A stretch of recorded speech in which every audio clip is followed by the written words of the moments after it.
I'd like to call to order this regular meeting of the Santa Paula City Council this Wednesday, June 3rd, 2026, here in the council chambers. First thing, if you are able to stand, please do so. We will have our invocation.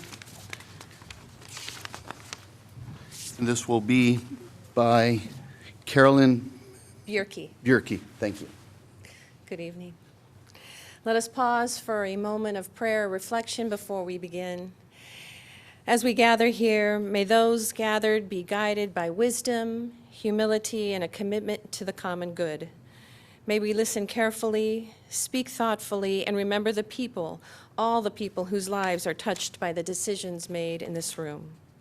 And may the efforts of this evening contribute to a stronger, more just, and hopeful community for all. May it be so. Amen. Thank you very much. Councilmember Cornell, would you lead us in the flag salute? With pleasure. Please join me. Place your right hand over your heart. I pledge allegiance to the flag of the United States of America and to the republic for which it stands, one nation, under God, indivisible, with liberty and justice for all. Thank you.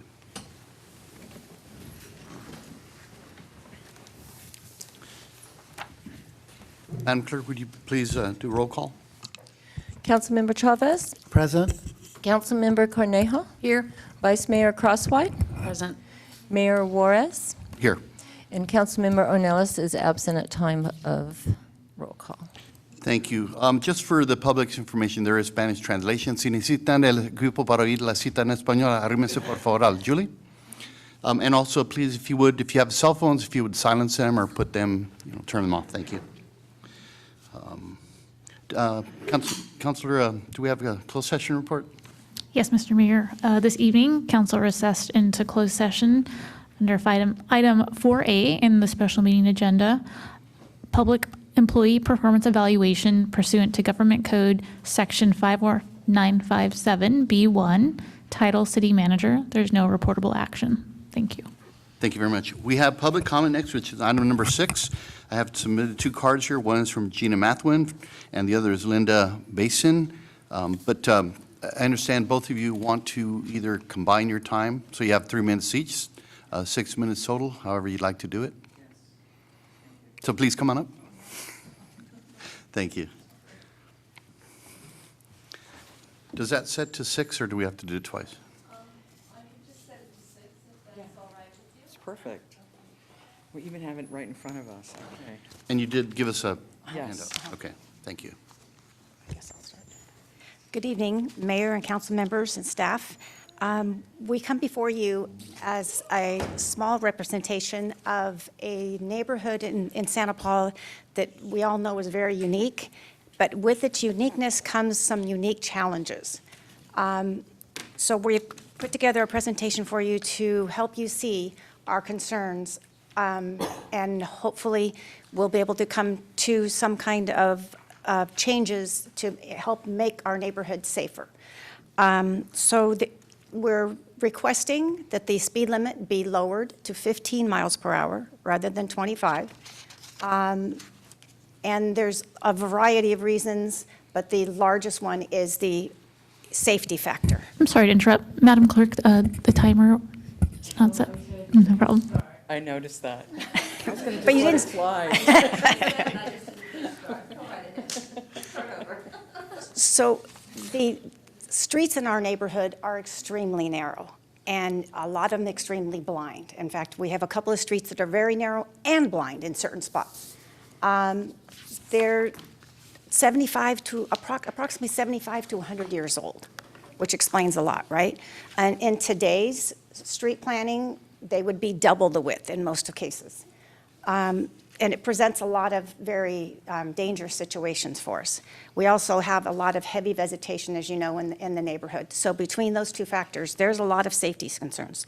So again, on page 1, you'll see that we have no street lights except for 4 on Say Road. We have no sidewalks, and we only have 2 streets with a little bit of a shoulder for people to regress to. We have many streets with obstructions of sight preventing adequate stopping distances. We have, again, extremely narrow streets, Laurel, Fern Oaks, Woodland, Los Robles, parts of Forest and Say, just to name a few. And we have several blind spots on curves and intersections. So our question is, do these street widths meet the standards for sufficient horizontal sight distance, or are they substandard and a danger to the citizens at the speed rate that there is existing? Our streets are so heavily used by pedestrians, which is a wonderful thing. People come from all across town. Citizens share in our enjoyment of the neighborhood. Sometimes they drive and park, other ones just walk from adjacent neighborhoods. And we have many, many walkers of all ages, all the way from babies up to 80-year-olds and more. We have strollers, sometimes double strollers, sometimes strollers with babies, sometimes strollers with dogs. We have joggers that run through our neighborhood. We have, okay, let me regroup. We also have many large families with many kids playing.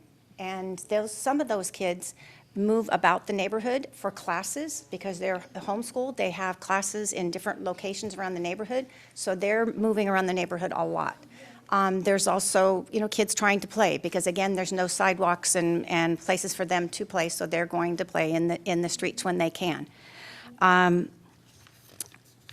We've given you a map that kind of gives you an idea, and again, this is just the page 4. This is the ones that we happen to know about. Those little pink stars are stars where there are multiple family members that are children in those homes.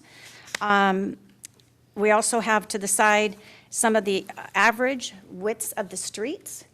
Again, kind of the standard when I looked it up for the state and the county is approximately 40 feet wide streets, and you can see that our averages are way below that. The range went from the narrowest spot of 14 foot barely to like 22 foot at the widest. So we're significantly below that. I looked, by the way, and I don't think I see the city engineer here, but I was looking for what's called the ultimate street right-of-way and widths map, but I couldn't find it anywhere for Santa Paula. But it would tell us what the street standards are. All I could find, like I said, was for the state of California and the county of Ventura. There's lots of ways to solve these issues, but for what we can figure out and what we've experienced, the best way would be to lower the speed to start with. I think she's going to continue with more of our. Yeah, I'm just going to add on this. So we did an average of what car widths are. So car widths are 6.5 to 7 feet wide. And so if our street is only 17 feet wide and you have cars going both ways and you have cars parked on the side of the street, we have no place to go. I mean, it's literally, there's no sidewalk, and we end up jumping out of the way often, which I have. So this is, I think, a pretty comprehensive map. What those arrows show those are the main streets where we have people speeding, and they are going well above 25 miles an hour. So it's just a note. Okay, so I'm going to go to page 5, and this is concerns and issues. Many drivers drive dangerously fast at all hours of the day and night, and many drivers respond abusively. I have yelled, like, slow down, not doing any kind of sign or anything, and they will stop, get out of the car, give me a nasty sign in front of their children. They have also cursed me just for asking them to slow down in our neighborhood. I mean, it's really disheartening. Okay, we've shared concerns at multiple neighborhood watch meetings. We brought this up. We've shared concerns and requested this change at the City Street Safety Committee 18 months ago. We attended, both Gina and I attended that. We requested some information and we didn't get any response back. Many residents have experienced or witnessed dangerous or near accidents. One of our neighbor's bicycle was hit. He wasn't injured, but I mean, it was still a close call. So the question is the speed limit of 25 miles per hour meeting the current standards for safety, or is it substandard and a real danger to the citizens? Okay, I'm going to go to page 6. So 128 residents of the Oaks have signed it's not a petition, but a signature thing to say that in support of reducing the speed. And I left it at home and my husband is bringing it, so we can provide that. Oh, okay.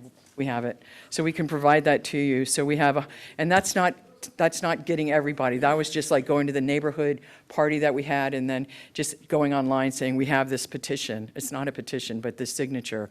And we have 128 signatures. So it's a big number in our neighborhood. And a lot of them are with children. We're making a request again, hoping to prevent a tragedy in this neighborhood. In addition, the neighborhood requests safety signs such as children at play, residential neighborhood, reduced speed. I mean, that would help if people saw that. I'm just going to tell you a story. I was walking down Say Road, and there was a little boy lying in the middle of the street. I think your 6 minutes have expired. Yeah. We do have the One more information bullet? here for you. One more bullet. From June 2nd of 2024 to August 30th, 2025, there were 13 reported vehicle versus pedestrian accidents in Santa Paula. Of these, 11 injuries and 1 death. That's the Santa Paula figure in 1 year. Thank you. I'm Thank you sorry. very much. I'm sorry. Just as, Mr. Mayor, I have a question. go ahead, of course. Just for follow-up, could we ask that we get an update from the city manager at some point, since they've gone to the process of going 18 months ago to the Public Safety, the Safety Committee? Yeah. And then for our legal counsel, in terms, can you just reiterate, if this council takes action in future agenda items, what would that process look like to put this item on a future agenda? Can you just inform the public what that would look like? Yes, so the city council has adopted a policy where items that are not time sensitive, so they don't need action within the next 45 days, those items have to be submitted through a request form that's sent to the city manager, and that is reviewed for basically, what anticipated time is needed, what anticipated staff is needed, and then that is placed on a future agenda under the topic of future agenda items. And then at that time, the council determines whether to place it on a future agenda where staff would then prepare an item. And if it's something that's urgent, that we determine is urgent, we have consensus, we can do it by verbal? Was that correct? Correct. You would do that during your future agenda items. I would also just point out that I believe state laws have changed since the time that this was brought up at the Safety Committee, so there might be an opportunity to take this information, take the petition, and go back to the committee and our city engineer to examine whether there's some different conditions that we could take a look at. Well, thank you for your comment. Thank you for the advice. I did jot down some notes, and that is, it sounds like you've already gone through your neighborhood watch, addressed it there. You've gone to the Traffic Safety Committee, which again takes into consideration not only speed limits, but also speed humps. And I know there's some on Say Road. I don't know when's the last time they had a traffic survey there. And, once they do a traffic survey, they look at the 85th percentile and see what the traffic flow is there. And perhaps that can be done to facilitate with the Traffic Safety Committee meeting to determine whether or not the speed limit should come down. And lastly, I think probably what you've already done some of the legwork, but you could also approach our Public Works Director, our Economic Development Director, and also the Traffic Safety Committee, because some of these appear to be environmental, engineering, and of course, the residents themselves. So that's some direction for you. Well, I have all kinds of things I'd love to say, but since this is not an agendized item, maybe staff can follow up with them and see what we can do. Thank you. All right, thank you. Thank you. Okay, next we have public comment, just general comment, public comment. Richard Rudman.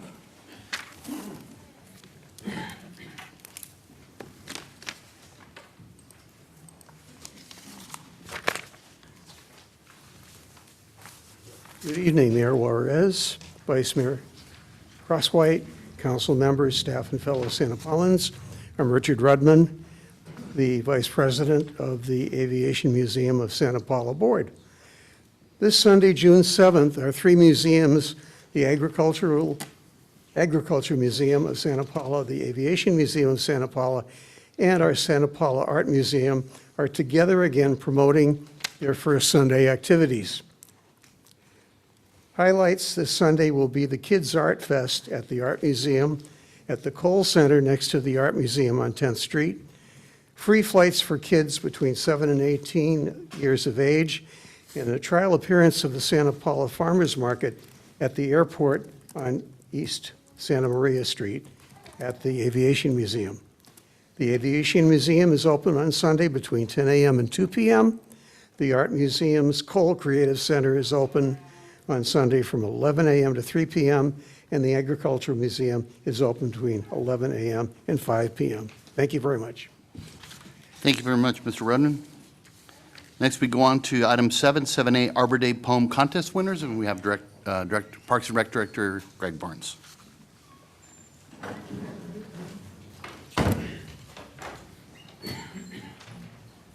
Thank you, Mayor, Vice Mayor, Council. I'm pleased to be in front of you this evening to celebrate our poem contest winners. As you know, we celebrated Arbor Day this year on April 24th, partnered with the school district in Glen City. It was a nice event. And we have an annual tradition of reading a poem. And this year we decided we were going to extend that and actually have a poem contest, if you will. We had an elementary school division, middle school, and high school divisions, if you will. We received 30 entries overall, and our 3 winners of each category are here this evening with us. We have Olivia Johnson, who's the elementary school winner, participant, Millie Figueroa from Isbell Middle School, representing the middle school division, and then Stephanie Moreno from the high school, and all 3 of them were our poem winners. I would like to invite them up, if it's okay with council, to share their poem. Absolutely. Okay, so they're going to read their poem, and then we do have, after that, we do have certificates and some things from them to congratulate them on their accomplishment. So first, I'd like to call up Olivia Johnson to come share her poem.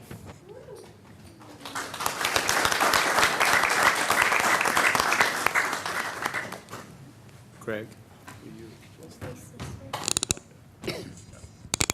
Thank you. Do I just read it? Yes. Trees. The sun glimmered through the trees, lighting a patch of grass. With little flowers upon the green, around circled the bees, the rest of the forest left unseen. Sprouted about on the forest floor, little mushrooms red and white, not yet seeing the light, waiting their turn to grow and sprout. But out of the forest come little feet, prancing, dancing through the creek, around the sticks and stones, knowing that she is not alone, knowing in that in every pine cone or little nest, she is none less, for here she is meant to be. She has come to talk to the trees.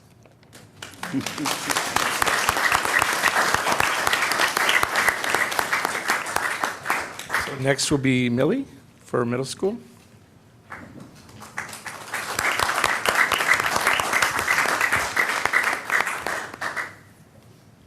The trees we need. The tree leaves moving back and forth, birds chirping, squirrels climbing. All of a sudden, a huge chop echoes. Trees falling one by one. But why? The air we breathe slowly disappearing. Trees help in so many ways. Animals, homes, shade, and food. Let's come together, plant trees. One tree is one big difference. Instead of chopping the trees, let's save our trees.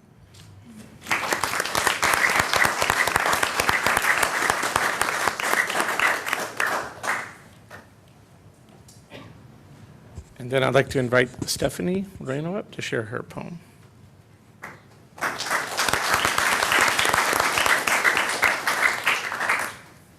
Thank you, trees. Trees come and they go.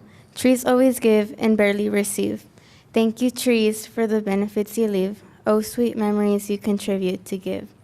Leaves of all colors, oh, sweet shade. Thank you for the oxygen you leave, us humans each day receive. Trees come and they go. Deforestation, what a villain you are. All the gases from each car, all this deadly like a cigar. Trees, oh trees, people just watch from afar, shedding tears so bizarre. What an event so sublime. Why cry when we can help? Arbor Day, what a help. All the hands that work, what improvement, zero irk. Trees come and they go. Trees don't stay forever, but memories do. Thank you, trees, for everything. The community will help out. Happy Arbor Day.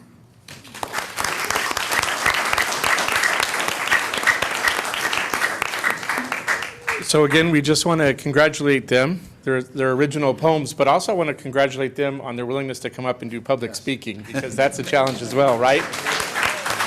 And they all showed up to do that. So Mayor, we have some certificates. I don't know if you'd like to come down and present them with their certificates and things. Thank you, Director Barnes. What I'd like to do is have the council see if they have any words for these courageous students.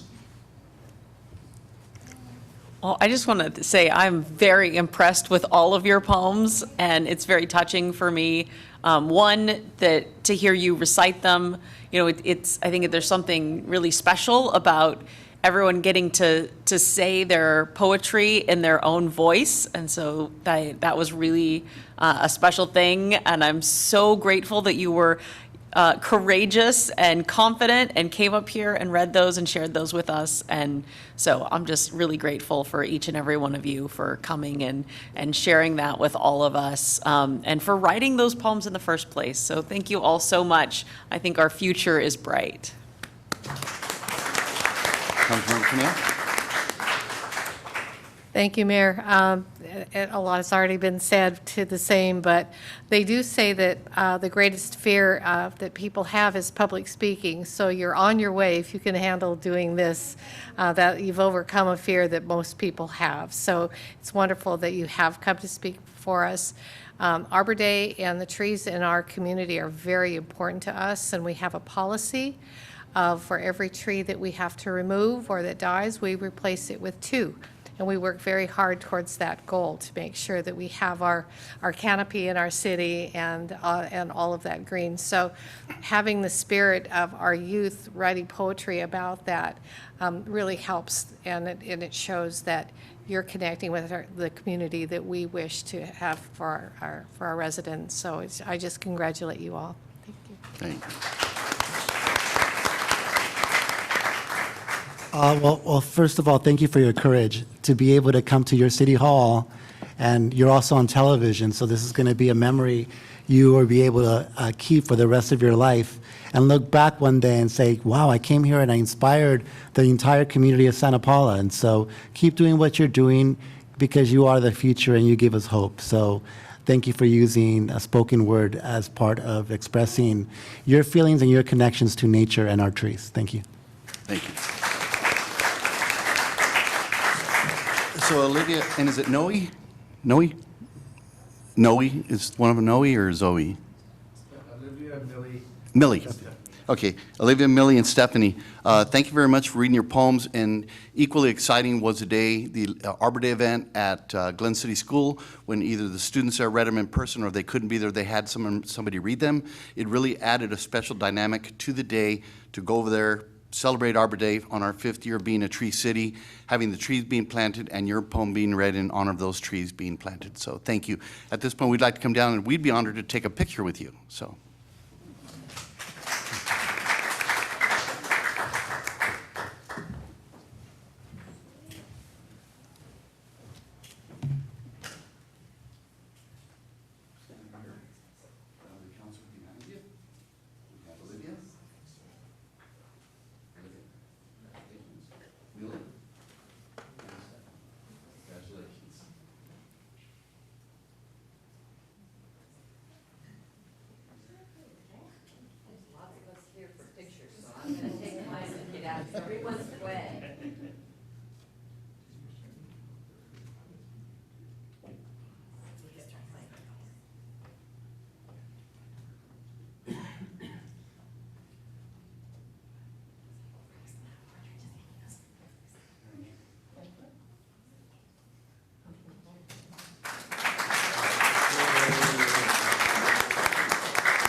And of course, thank you to all the parents that helped make this happen. And Mr. Barnes is going to give you a little gift basket.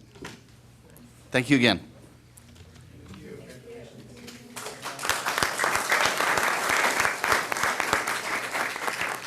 Now, do they have to stay for the whole meeting, or do they like get to go home and relax I now? invited them to stay, but I left it up to their. Okay, well, thank you. You're very welcome.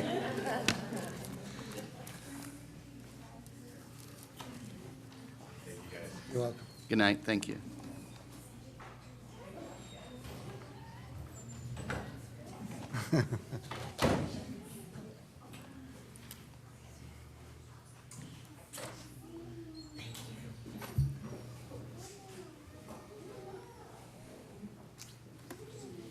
Thank You're you. very welcome.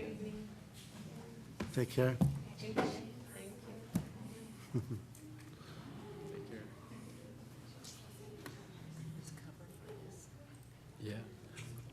All right, thank you. Now we move on to item 7B, which is Finance Department Report. And it's going to be presented by, well, we have our Finance Director, but also I believe it's going to be by Fabian Castellon, one of our accountants. Yes, and thank you for Yes, sir. letting me steal Fabian's thunder for a second. I just wanted to take a minute to thank the council. I know it's normally the department heads that do these presentations, but I could not have asked for a more perfect segue. The same courage that it takes to speak publicly continues, that nervousness continues as you grow. So we're really trying to provide our staff the opportunity to get this practice in front of you. The next two department reports will be presented by our Assistant Finance Director. So we're going to rotate staff who's interested and in those levels that can present. So thank you. And off to Fabian. Thank you, Director Ramirez. Thank you.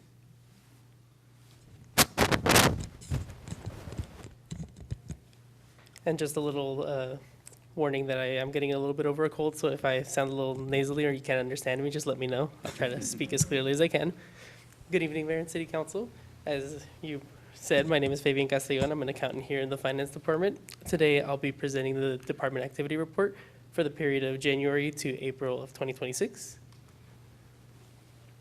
Beginning with our Accounts Receivable Department, business as usual. Accounts Receivable is responsible for preparing invoices and receiving funds for various payments to the city for items such as our transient occupant tax, rent for the city-owned properties, as well as providing billing for COBRA and retiree health billing.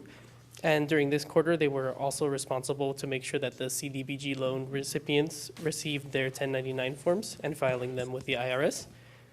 Our licensing department, which was heavily focused on processing the license renewals in this period, it's the second busiest time of the year for them, the first being the previous period when they actually sent out those renewals. So now they were in charge of processing those renewals. The period began on January 1st of 2026, and the licenses were deemed delinquent as of February 10th, 2026. So they were busy making sure to get everything done within that period. And they also continue to process the monthly dog license renewals as well. Can we stop right there for a quick sec? Yes. Can you share a little bit about the dog licensing renewals and how that's been going? I know there's been Yeah. some so challenges. For the most part, as far as I know, they just continue with the monthly renewals. So every dog license is on an annual basis, I believe. Christy, if you can confirm? Correct. And I think the question in particular that you were referring to were some of the issues that we had with renewal notices and the information related to where people could renew. A lot of that was cleared up once we were no longer contracting with Spark. That's where, because of their own personnel changes, we were having a lot of delays in getting that information that was sent to that agency forwarded on to the city. So because the city didn't have it, we didn't have the renewals in the system, so folks were saying, what do you mean, I already renewed? But the city didn't have that information. It is now all coming to the city, so we've got it cleared up. We also had, as you know, lots of staffing changes. And what Fabian, I don't think we mentioned in this staff report, but the new position that we hired also got vacated in December, so we had to, again, rotate staff. So we're finally settled in. We have Daniel back in that position. He's the one that has been in that position for years, specifically with dog and business licenses, so he has a greater familiarity with it. So we're becoming on a much more stable stance. Thanks for that. Okay. Thank you, Christy. In regards to accounts payable, in this period, from January to April, they processed just under 4,000 invoices, totaling about 6.5 million.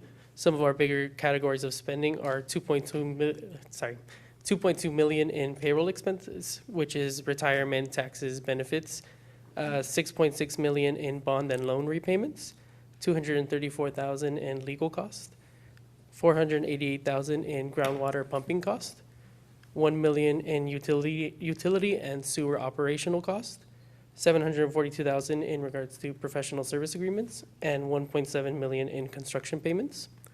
And they also processed and issued 1099 forms to the vendors that received them. Purchasing processed over 70 new purchase orders and continues to provide support to departments with regards to bidding requirements and responses.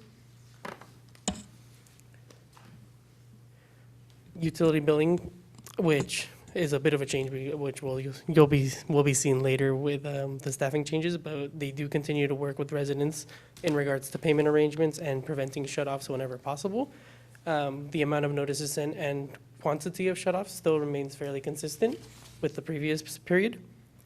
Payroll continues to train new staff on the time entry process and processing payroll in a timely manner. We've all gotten paid every 2 weeks as we're supposed to. And they successfully process quarterly reports related to state and federal reporting, as well as the year-end reporting and filing W-2s with the IRS. Oh, my slide didn't come up right. I'm sorry.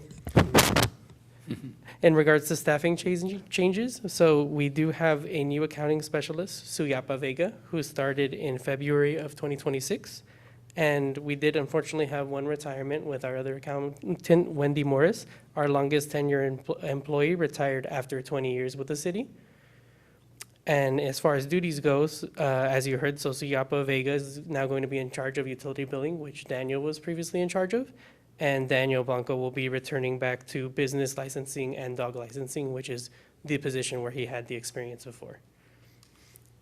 Oh, there it is. As far as other activities, the department assisted with the Spirit of Santa Paula payments, which was under the accounts payable portion in the amount of about $130,000. We have officially closed the RDA fund in this period. We assisted with the waste management franchise agreement and are diligently working towards reconciling our liability accounts. And lastly, assisted the city manager with researching alternative fuel providers for the city. And with that ends the presentation. I want to open the floor for any additional questions. Thank you, Mr. Castellon. Any questions from council? I just have a. Councilmember Chavez? You said that we were consistently have had pretty much the same pattern in terms of the utility bills that are delinquent. How is the partnership with Community Action in regards to trying to get any resident that's past due to get some utility assistance to the LEHAP program? So I do believe the assistance for the most part is over at the moment. So most of the assistance that we provide is trying to get customers on payment arrangements just so that they can avoid shutoff and not having water discontinued. But unfortunately, since that assistance is no longer available, that's pretty much the extent of what we can work with customers with. And are we seeing an increase, or it's pretty much? It's pretty consistent. I asked Daniel, since he was the one doing the utility billing for this period, and he said the shutoff notices and shutoff amounts, not necessarily that it's always the same people, but it's kind of a mix of, recognizable names that unfortunately do have trouble, but the actual number of accounts is usually within a pretty consistent range. Thank you. All right. Any other questions? Go ahead. I'll just ask one question, because there was the notice, I believe it was on this last bill cycle, there was a little note. I didn't know if you wanted to say something in case someone didn't read their little notice on the bill, or if they weren't sure what it was about, if you wanted to say some more about that. Which notice, sorry? That is just something that we do annually, I believe. I don't, for anyone there who's sitting at home who didn't read their bill, it's the winter, he's going to explain what the winter average means.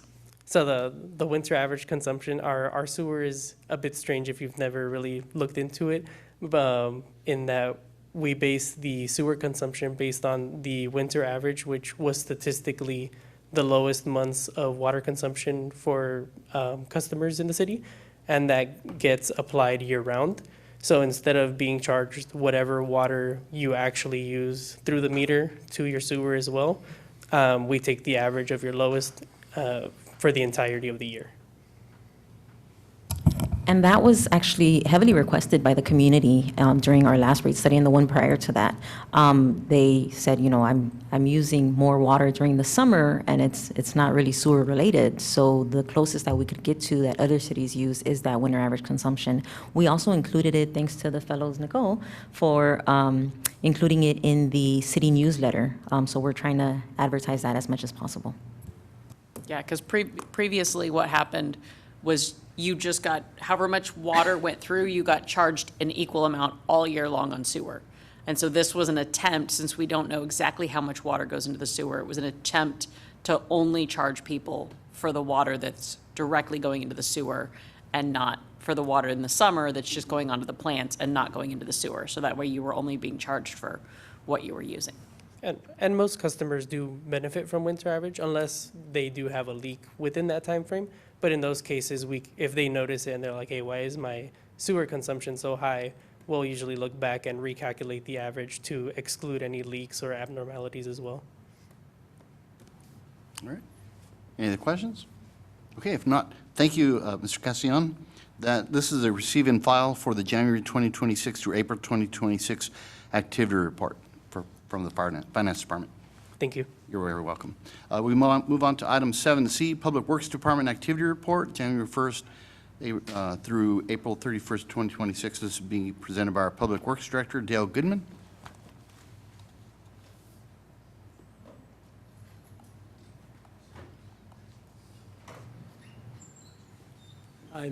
Excuse me. Thank you, Mr. Mayor, council members. It's always a pleasure to be here and bring this report to you and to the citizens of the community. I'm used to seeing it projected up on the front wall, so I'm just going to do the best that I can without turning my head. So this is a quarter. We call this a quarterly report, but it's not really quarterly. We're doing them every 4 months now, so it's just an activity report moving forward. And we made, the old guys over in the Public Works Department, we made an effort to use the new formatting, and it was very challenging for us. I think if we had just turned it over to the young guys, they probably could have knocked it out really quickly, but we did the best we could. So let's see. Just for an overview, some of the things I'm going to talk about: consultant contracts that we deal with, solid waste and recycling, wastewater, water, streets, fleet, and then the SoCal Edison Microgrid Incentive Program that we've been involved in for about a year, and Capital Improvement Program, active projects and pavement management plan. So we'll start out with solid waste and recycling. Athens, of course, provides our solid waste and recycling service, collection and hauling within the city. And during this period of time, I guess I better do this. It's not going to do it itself. So weird. During this period of time, the Athens collected over 7,700 tons of solid waste and 3,200 tons of organic waste and recycling materials. This shows a 5-month period. Is actually just a 4-month period. They also did a lot of outreach within the community, which they usually do. They did a lot of assessments, site visits, and trainings. They hosted a household hazardous waste, e-waste, and compost giveaway event on April 18th. And did significant outreach to restaurants and multifamily dwellings and schools. Some of the community participation that they were involved in was the Boys and Girls Club dinner Santa Paula Chamber, they were involved with the Santa Paula Chamber, the Leap Lab, the Ag Museum, and the Santa Paula Art Museum, among other things. So they're very busy in the community, and we appreciate their efforts to participate. Wastewater, Phase 1 installation of the blowers at the plant, at the wharf, has taken place. So the first blower has been installed, and the second blower the installation is still occurring. That started in May. It should be complete at any time. And that'll be really good to have that all renewed and ready to go.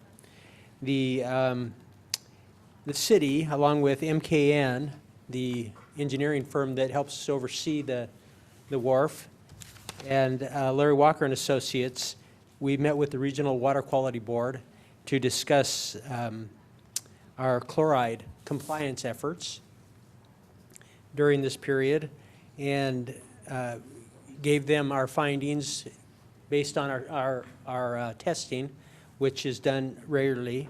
Larry Walker and Associates also looked at those findings, and then they went to some local dialysis clinics, which are notoriously high producers of chlorides into the water system, the wastewater system, and they did some testing at those sites and found that yes, in fact, they were putting a lot of chloride, a lot of salts into the water, into the wastewater stream. In one location, they were using 80 pounds of salt a day to treat their water. And that's a lot of chloride going into our system, which drives up our numbers when we do our testing.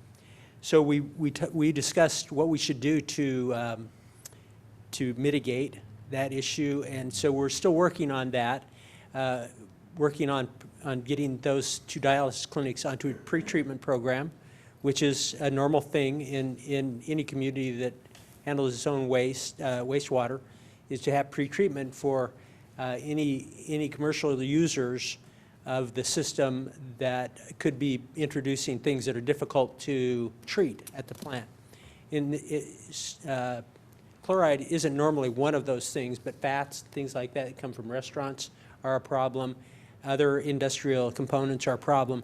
But in this case, salt is our biggest problem. So we're looking at that, how to get them onto a program and how to further reduce our chlorides. It's important that you know that we're getting very close to meeting the requirement of the state with regard to our chloride limit, which is 110 parts per million. And we're hovering around 112. So we're getting very close, and we feel like if we can get these dialysis clinics onto the pretreatment program so that all that chloride isn't going into our system, we can probably drop another 5 points, which would get us below the maximum that's been imposed by the state.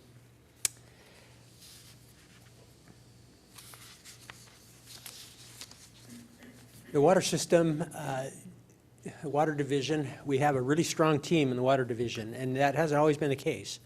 But our chief water system operator has done a great job in helping the other water system operators achieve a lot as far as certifications go. So we're really excited about that. We have, in the city, we have 5 wells, 6 pump stations, which help increase pressure in the system, 3 treatment facilities, 13 storage reservoirs, and about 100 miles of pipeline in the ground. And that pipeline, some of it's 100 years old. So some of it is really old, and some of it's, of course, newer, and some of it is really new because it's in neighborhoods that have just been built in the last 5 years. But across the city, we have problems, and you'll see in the activity where we've done a lot of, down at the very bottom, the period activity, 43 service valve and mainline leaks were repaired during this period. So that's 10 a month, 10 leaks that require going out and digging up roads in order to take care of those repairs. We reached a couple of a few milestones. Peck Road Water Line project was completed. Really important to the city. Canyon Booster Rehab project is underway at this time. Park and Orchard, the main line replacement for the water and the sewer mains, that project will be underway next week. So we're excited about that. We had the pre-con on Monday, and they're ready to roll with that project. And of course, when all of that underground work is done, and any storm drainage that needs to be repaired, when that's done, then we'll go in and put new asphalt down. And it'll look like a neighborhood in East Area 1. Because everything will be new. So we're excited about that. We've had there's an issue with cross connections occurring in jurisdictions. We're trying to make sure that that doesn't happen here. And so we have a cross connection control plan that has been drafted, and it's being reviewed, and we're working toward completion. Cross connection is when you accidentally hook up or introduce sewage into your water system somehow. You accidentally connect one system to the other. That's always bad. It results in a lot of sick people, and so it's something we really work hard to avoid. Another great thing that's happened is that the 330 zone booster station and tanks over in East Area 1 are online now and are actually serving the customers that have purchased homes up in the Foothill neighborhood and are living there. And at the same time, the sewer lines up in that area are now online and being used. So that's another big milestone for the division and for the city. 397 million gallons of water were produced during this period. 1,250 plus work orders were processed. 420 customer service request orders were processed. New meters were installed or replaced, and 375 samples were taken from different locations. And that's all governed by the state. And so samples have to be taken and sent to labs, and then all those findings go off to the state so that we can continue to provide water to the citizens. Streets, probably the most important thing to know about streets at the moment and during this period of time is we went from having a supervisor and 4 employees, four roads maintenance workers, to no supervisor and just 2 maintenance workers. And so it was a very difficult 4 months for this division. They still got a lot of things done. Managed to stay safe. And you can see some of the things that they helped the police department or the fleet maintenance with the pickups and drop-offs of police vehicles. They took down and set up numerous events in the city, cruise night, closures for road work, etc., ground down trip hazards, painted curb.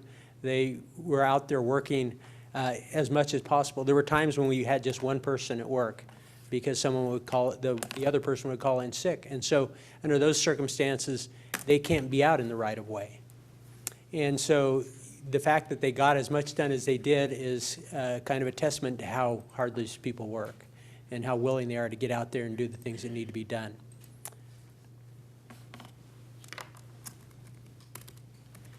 Fleet maintenance, also a crew that has been shorthanded and was shorthanded during this period of time. We have 3 mechanics, a supervisor and two mechanic 2s, and one of those mechanics has been out for about a year at this point. And so we've been working with sometimes just one mechanic for days and even weeks at a time, and which is also not safe, especially they can't even put a truck up on a lift and work on it, or a vehicle on a lift and work on it if they're there by themselves. And so it's very limiting as to what they could do. And yet they still managed to get a lot done. Some things had to be sent out to be repaired at other locations because one mechanic simply could not get everything done that had to be done. So we're working on getting that crew back up to its full complement.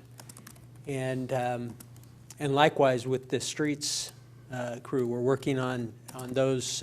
We have done a recruitment process where we're going to start reviewing the applicants and see where we can go with both of these divisions of Public Works. And you can see that just by the numbers, how many vehicles they serviced and how many service orders they dealt with. The SoCal Edison Microgrid Incentive Program, this represents a lot of work, over a year's worth of work, going back to shortly after I arrived, when SoCal Edison put out an opportunity for cities to do what's called a microgrid, which basically is a setup of solar panels and batteries that can back up a specific site. So you have a power grid just for that site, a microgrid. And so we put together a proposal with the help of CLPE, an engineering firm out of Colorado. They responded to our RFQ, and they put together our proposal. And the reason we didn't do a proposal ourselves is because basically we weren't equipped to do a proposal that was that technical. And so we were told we had to get somebody who could do that kind of work, and that's what the RFQ was about. They put that together for us and submitted it to SoCal Edison, and Santa Paula was one of 5 applicants this go around. The first go around, there was only one applicant, that was the City of Los Angeles, and they got the money that they asked for because they were the only applicant. There were 5 applicants this time. $84 million total was available. We asked for $16 million. We asked for the smallest amount of any of the applicants. I don't know if everybody's request was trimmed as much as ours, or if we were the only ones whose request was trimmed. But they awarded us $10.96 million instead of the 16 plus that we asked for, 16.56 that we asked for. And out of that 10.96, we still have to give $4 million to SCE for their infrastructure improvements around our microgrid. So that brings us down to about $7 million instead of $12 million. $5 million, that $5 million haircut we took. So we're not sure at this point if we can even do this project. But we're working with CLPE to make that determination and then go back to SoCal Edison and see if it's something that they'll allow us to do. So that's kind of disappointing, especially after the amount of work that was put into getting this project submittal done. And then finally, capital improvement programs, streets, water, and sewer projects. 10th Street, Ojai Road crosswalk, the 3-lighted crosswalk project that we have been trying to get done it's been approved by Caltrans and is now, Granite is reviewing the documents to see what they're going to charge to do the work, which we, of course, are going to pay for, and we have money to pay for that work to get done. But we're still waiting for Granite to come back and say, this is what it's going to cost. So that's going to happen, hopefully in the next couple of months before school is back in session. We hope to have those crosswalks all fully functional and helping kids and whoever, adults, get across the road safely. Park and Orchard Water Project, water, sewer, and paving project. I already mentioned that project is going to be underway on this next week, and it's a 90-day build period. So in early September is the latest that they should be working on that project. So about the time kids go back to school, that project should be done. It's going to be tough for the citizens of that area because basically there will be no on-street parking once this project starts. And so I don't know where they will park. But it's going to take up, the roads are narrow. They're going to be working the full width of the road from beginning to end, because they're going to have to, because of the way water is put in the ground and sewer is put in the ground, there has to be a distance between them. So on a narrow road, basically, it's taking up the whole roadway. So it's going to be tough for the citizens there. When it's done, they're going to be very happy, but there's going to be 3 months of pain for them. So the Oaks Drain along Fern Oaks is being repaired as part of the summer paving project. That project has been bid. You've approved the release of the bid and the award of the contract. In July, the work will actually begin on that paving project, and we're starting up in McKevitt Heights, because McKevitt Heights was part of the 2 preceding PMP projects and got bumped because we ran out of money at the end of the project both years. So we had to guarantee that they would get done first. So that's what's happening. McKevitt Heights will get taken care of first. Then they're going to pave a couple of parking lots and the parking lot behind the Public Works offices here in downtown, and then they'll go on to the rest of the project and get up. And I believe they're going to go up to the Oaks at that point and start there and work the east side of the city. And then when they're done on the east side of the city, they'll move over to the west side of the city and get the roads that are part of the project over on the west side. We did have, during this period, we had a storm drain repair. It was completed down on it was actually on Harvard Boulevard. There's a storm drain that runs down Mill, goes across Harvard, and then under the freeway down to the river. And right there at the eastbound lanes on the south side of Harvard, we had a collapse of that storm drain system. It was, we thought it was just like a pothole, but it turned out to be a sinkhole that was occurring, and that structure started to fail.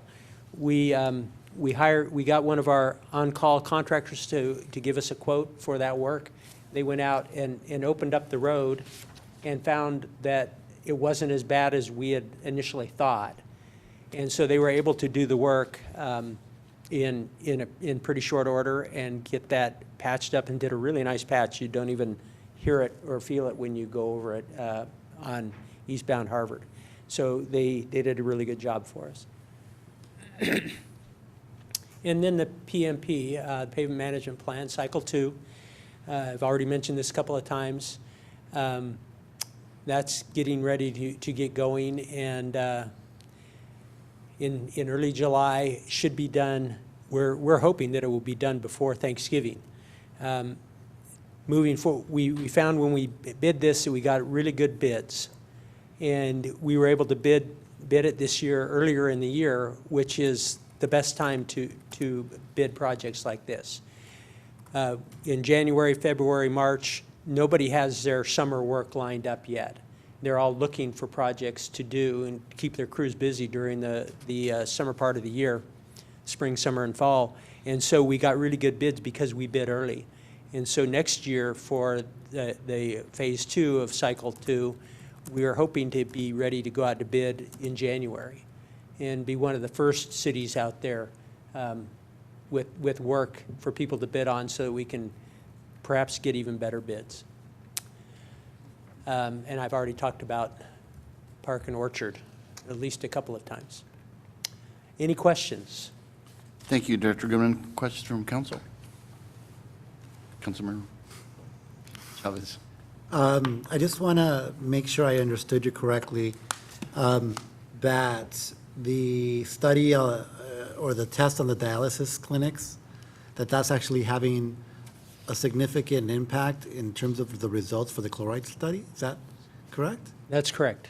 They're putting a significant amount of chloride into the system as part of their water softening effort and for use in their dialysis. Okay. And then I think one of the things that I had mentioned previously is the car washes, and they were going to look into that because they run more hours than the clinic does. So has there been any, has anyone looked into our car washes because of the chloride levels and the salts that are in the soaps that they use? So Solvents? the car washes typically recycle their water and filter it, and then, you reuse the water, so they're not constantly using new water, but they're filtering out the soap and collecting that. And those are normally on the pretreatment program already. But I can look into that, make sure that they all are, because there's, of course, the possibility that they're contributing chlorides. I don't know if the detergents they use at car washes have a lot of chlorides in them or not. And in regards to compliance, do we check every, just, when do we check on these things? Like, what is the checks and balances? Do you mean? For inspections on a car wash and their systems? I don't think we have a program to go and check them on a routine basis. We can institute something like that. If we find that there is an issue there, yeah, we could do that. What we don't want to do is to ever think that everybody's doing exactly what we want them to do. If we're not checking on them, they could just go back to what they were doing previously, especially if it's costing them more. Yeah, we have some older car washes that Yeah. might not be in compliant compared to the new ones that have filtration systems that use the same water. We'll look into it. And then you mentioned the Athens contributions to the community. I think it's important as part of the negotiations, and Vice Mayor Crosswhite can confirm what the actual amount that is required. Is it per year? And was that, I think, 50,000 based on the contract, right? And then how far, is it per year, per fiscal year for them? How does that work in terms of their commitment to supporting and investing in local communities? Do you know? I'm not sure. Happy to respond. The franchise agreement does require Athens on an annual basis to make contributions to nonprofits and local events and activities. We don't actively review their decisions, but they do report those to us at the end of the year. They've been doing it actually every 6 months, and that amount is $50,000. That's great. Yeah. And then I know that you've had some labor shortages, and previously we had the discussion potentially about the use of temporary employment or support when these situations happen. Is there any system or structures in place so that if we come into these situations, we're able to call someone temporarily in to support our departments so that they don't? We have actually tried a number of times to get temporary help, and just when we call and ask for somebody, we've actually had a few temps come and work with us. They didn't work out well, but we've continued to try. And frequently, when we found somebody that we thought would be good, they get a permanent employment somewhere else. So they get snatched away from us before we really get to take advantage of their skill set. And of course, I don't blame the people for wanting permanent employment. Sure. And so I think we're working our way through this, and both with the fleet maintenance, the fleet supervisor was reviewing applicants today, and so hopefully we'll have some good applicants there and be able to move quickly enough for them to not go somewhere else before we have a chance to interview them and make offers if we have some good mechanics. And then we have a pool of people who have applied for the street worker positions, but because we don't have a supervisor right now to provide leadership and mentoring for new people, we're concerned about bringing new people in without that leadership in place. So we're trying to get a leader into that organization. And the city manager has been working really hard to make that happen, and we discussed it today. And so it's going to be a temporary situation, but it will provide the leadership that we need and allow us to move forward with hiring the people we need for that division. Thank you. Thank you. Vice Mayor Crosswhite. Well, and just to follow up on that, I mean, that's part of the reason why I had previously asked for that, the labor MOU, so that we would have a source of skilled folks that we could pull in on a temporary basis if and when we needed it. And it sounds like it would have been nice if that was in place at some points over the last year. So hopefully we're still working on that, and maybe at some point we can get an update on how that's coming along.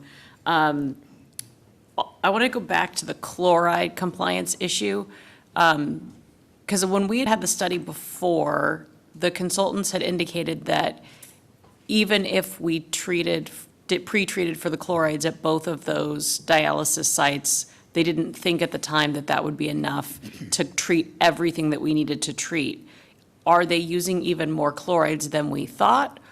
Or how close are we to being in any sort of reasonable place of not having to build the structure? Is state water quality control saying, and maybe you don't have all those answers today, but can we get some updates on kind of where we're at with that? I know we're coming up with some compliance deadlines, and so Yes. I don't know where we're at on looking out to if we need friends to help with our advocacy or where we're at with that, but I don't know. Again, maybe it's a update for a future time, but I can tell you the things that I know at this point.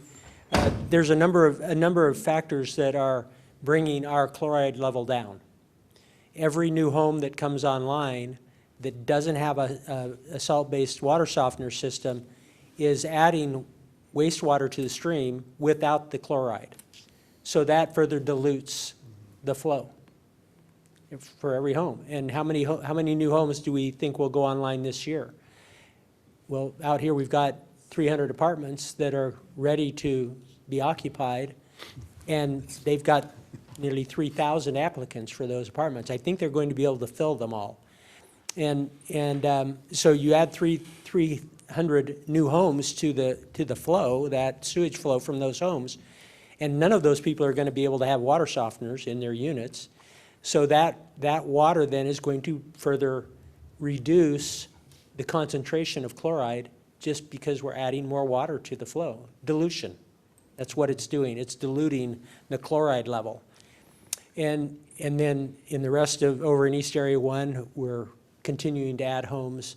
There will be more and more homes over the coming 3 or 4 or 5 years as we kind of approach build out, or at least the point where there's just some infill construction going on in small developments. But probably if we did nothing except let these homes become occupied, we would probably get there just because of the dilution. But we're going to try and hurry that along by getting these dialysis clinics, big contributors. You know, if a clinic is using 80 pounds of salt a day, that's way more than any of us use in our homes on a daily basis. And that's a lot of salt going into the sewer system, a lot of salt. And that right there, we feel like that could drop us 5 points and get us below that maximum just by itself. Then you add on the new residences that are going to happen, and we could easily, in the next year, be down in the 100 to 105 range, instead of wondering if we're going to stay below 110. And so those are the things that are happening. And then there's some other things that we've talked about the possibility of going back to a buyback program to see if there's any more people who would be willing to give up their salt-based water softeners and get those out of the system. So we're looking at all avenues to avoid spending $30 million on an advanced water treatment plant. yeah, and I think that's the thing that the public really needs to understand is that we're under a cease and desist order. Right. The state is mandating us that we treat for these chlorides, and if we don't, in very short order, they're going to require us to either start paying really big fines or build a huge treatment for a problem that is diminishing rapidly. So I think it's just want to make sure that you're keeping us updated as regularly as possible on where we're at, how close, because it seemed like we were under and then we were back up. And so just keeping us updated on that as we go along, because we're reaching critical deadlines. Right. And then my next question, and I don't know if this is Chief's department or yours, before he walks out the door, but it impacts both of yours, is the residents who came and gave public comment in the Oaks. I know that one of the things that I had asked about a few months back was the timing of our traffic survey. Do we have any updates on when we plan to do the updated traffic survey? Speed survey? Yes, the speed survey. I don't have. And I don't know if that's your department that will ultimately contract it. It did in the past. So I would just ask that your two departments continue to communicate on that, because it seemed like we were coming up on the deadline for needing to start getting that contract going. So if you all could continue to be in conversation on that, because my understanding of the state law was we can't enforce, even if we were to change the speed limits, we can't enforce it if we don't have a current traffic speed survey in order to be able to benchmark that off of. So I just want to make sure that we don't go past that timeline to where we wouldn't have options. And we are working on that, and I believe, Bob, I think he's got that almost ready to go out. So. Yeah, if you know when that, just keep us updated, or if it comes to an agenda, I would appreciate that. You have anything? Okay, I just have a couple questions, Director Goodman. In your slide, you had about sidewalk grinding or sidewalk repairs. Are those repairs being done as a result of reported trips and falls? Are they being reported by the public, or, and I don't know, we don't have a structured sidewalk maintenance plan, but how are they being addressed? By what So means? we find out about those things both ways. Sometimes people just let us know that, hey, there's a raised sidewalk panel, and then we go out and address it. We don't have, and then, of course, we have trip and falls, and then it's reported. And then we go out and deal with it as soon as we are aware of it. What we don't have is enough people to have a program where someone's going out and walking the sidewalks and seeing what needs to be done on those sidewalks. And so we're reactive just because of the size of our crew. But that's how we get that data, get the notification that something needs to be done at a specific location, and we go and take care of it. What's the best way for a resident to report an unsafe sidewalk? They can, of course, call Public Works. They can go on the city's website and report those issues on the city website. They can call the mayor or council members, which they frequently do. We prefer that they don't do that, but that does happen. It seems to be effective. So, there's a lot of different methods that people can use to get a hold of us. But and they can come into the office and talk to us as well. Thank you. So if they report something on our website, it generates a ticket that we can track to see when it was accepted, acted on, repaired? Is that my understanding? I don't believe it's capable of that. No? I don't think we're there yet, but we're trying to, we're looking at a software package for Public Works that would allow us to do that. And there would be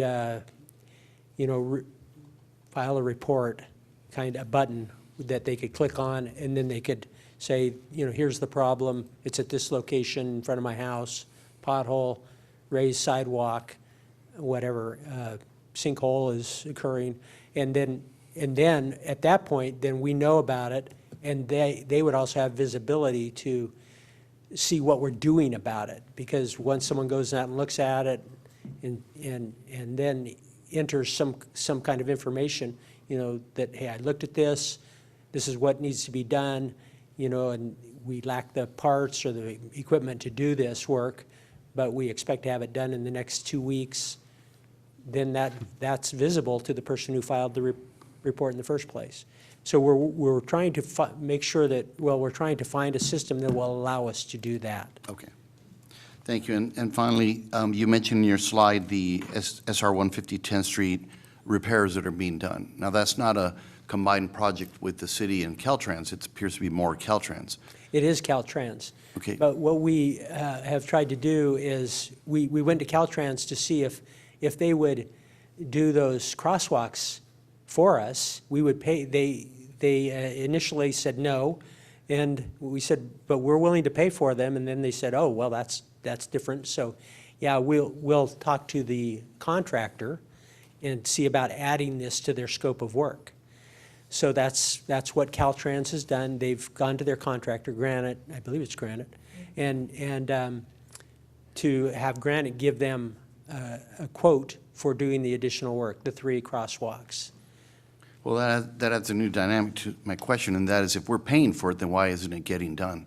And I bring this up because Ojai Road has been disrupted for months and months. Right. This intersection, the sidewalk at 10th and Santa Barbara, our pedestrians are having to walk across the Morton Bay fig tree. It's really disruptive, and the traffic pattern on Ojai Road can be unsafe. What's going to happen when you start the project at Orchard and Park, and Ojai Road's still not finished? So I think we really need to put some pressure on them.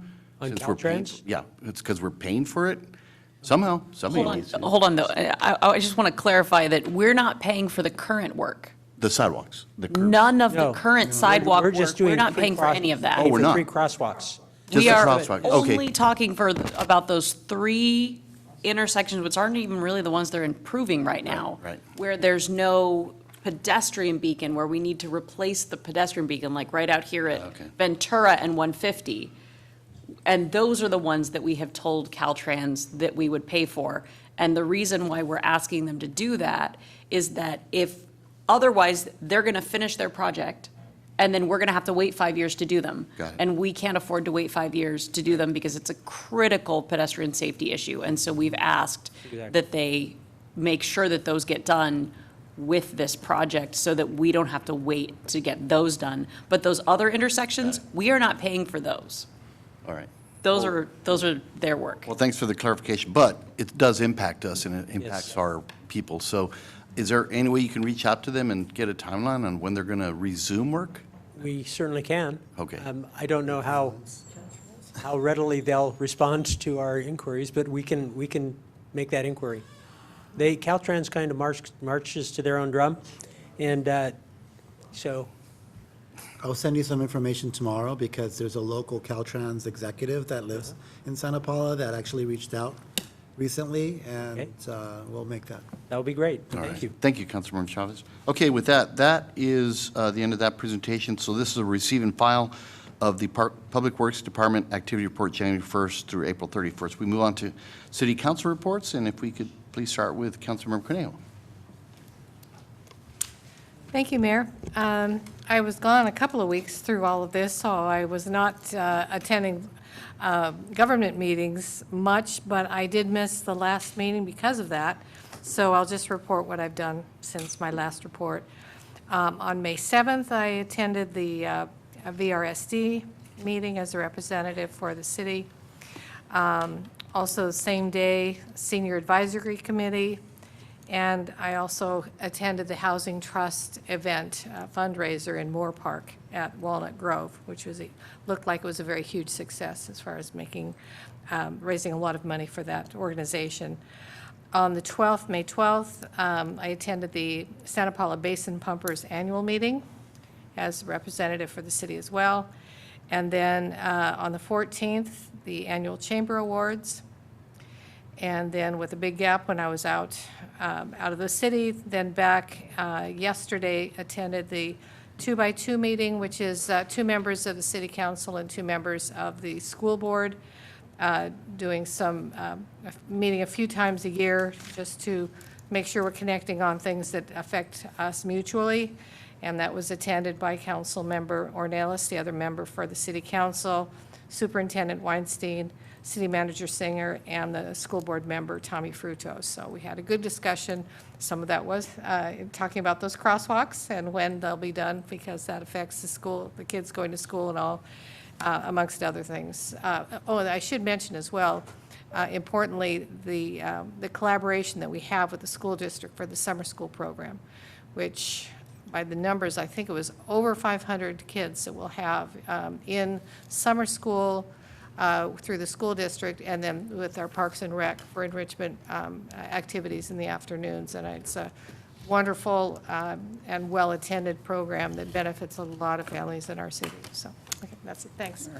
Thank you. Councilmember Chavez, do you have anything to add from your? I'm going to give my report at the end of the month, but I did want to just highlight a few things, just to remind our residents to please sign up for our newsletter. There's always information that's useful. I always get neighbors that come and ask me questions about things, and they're not in tune.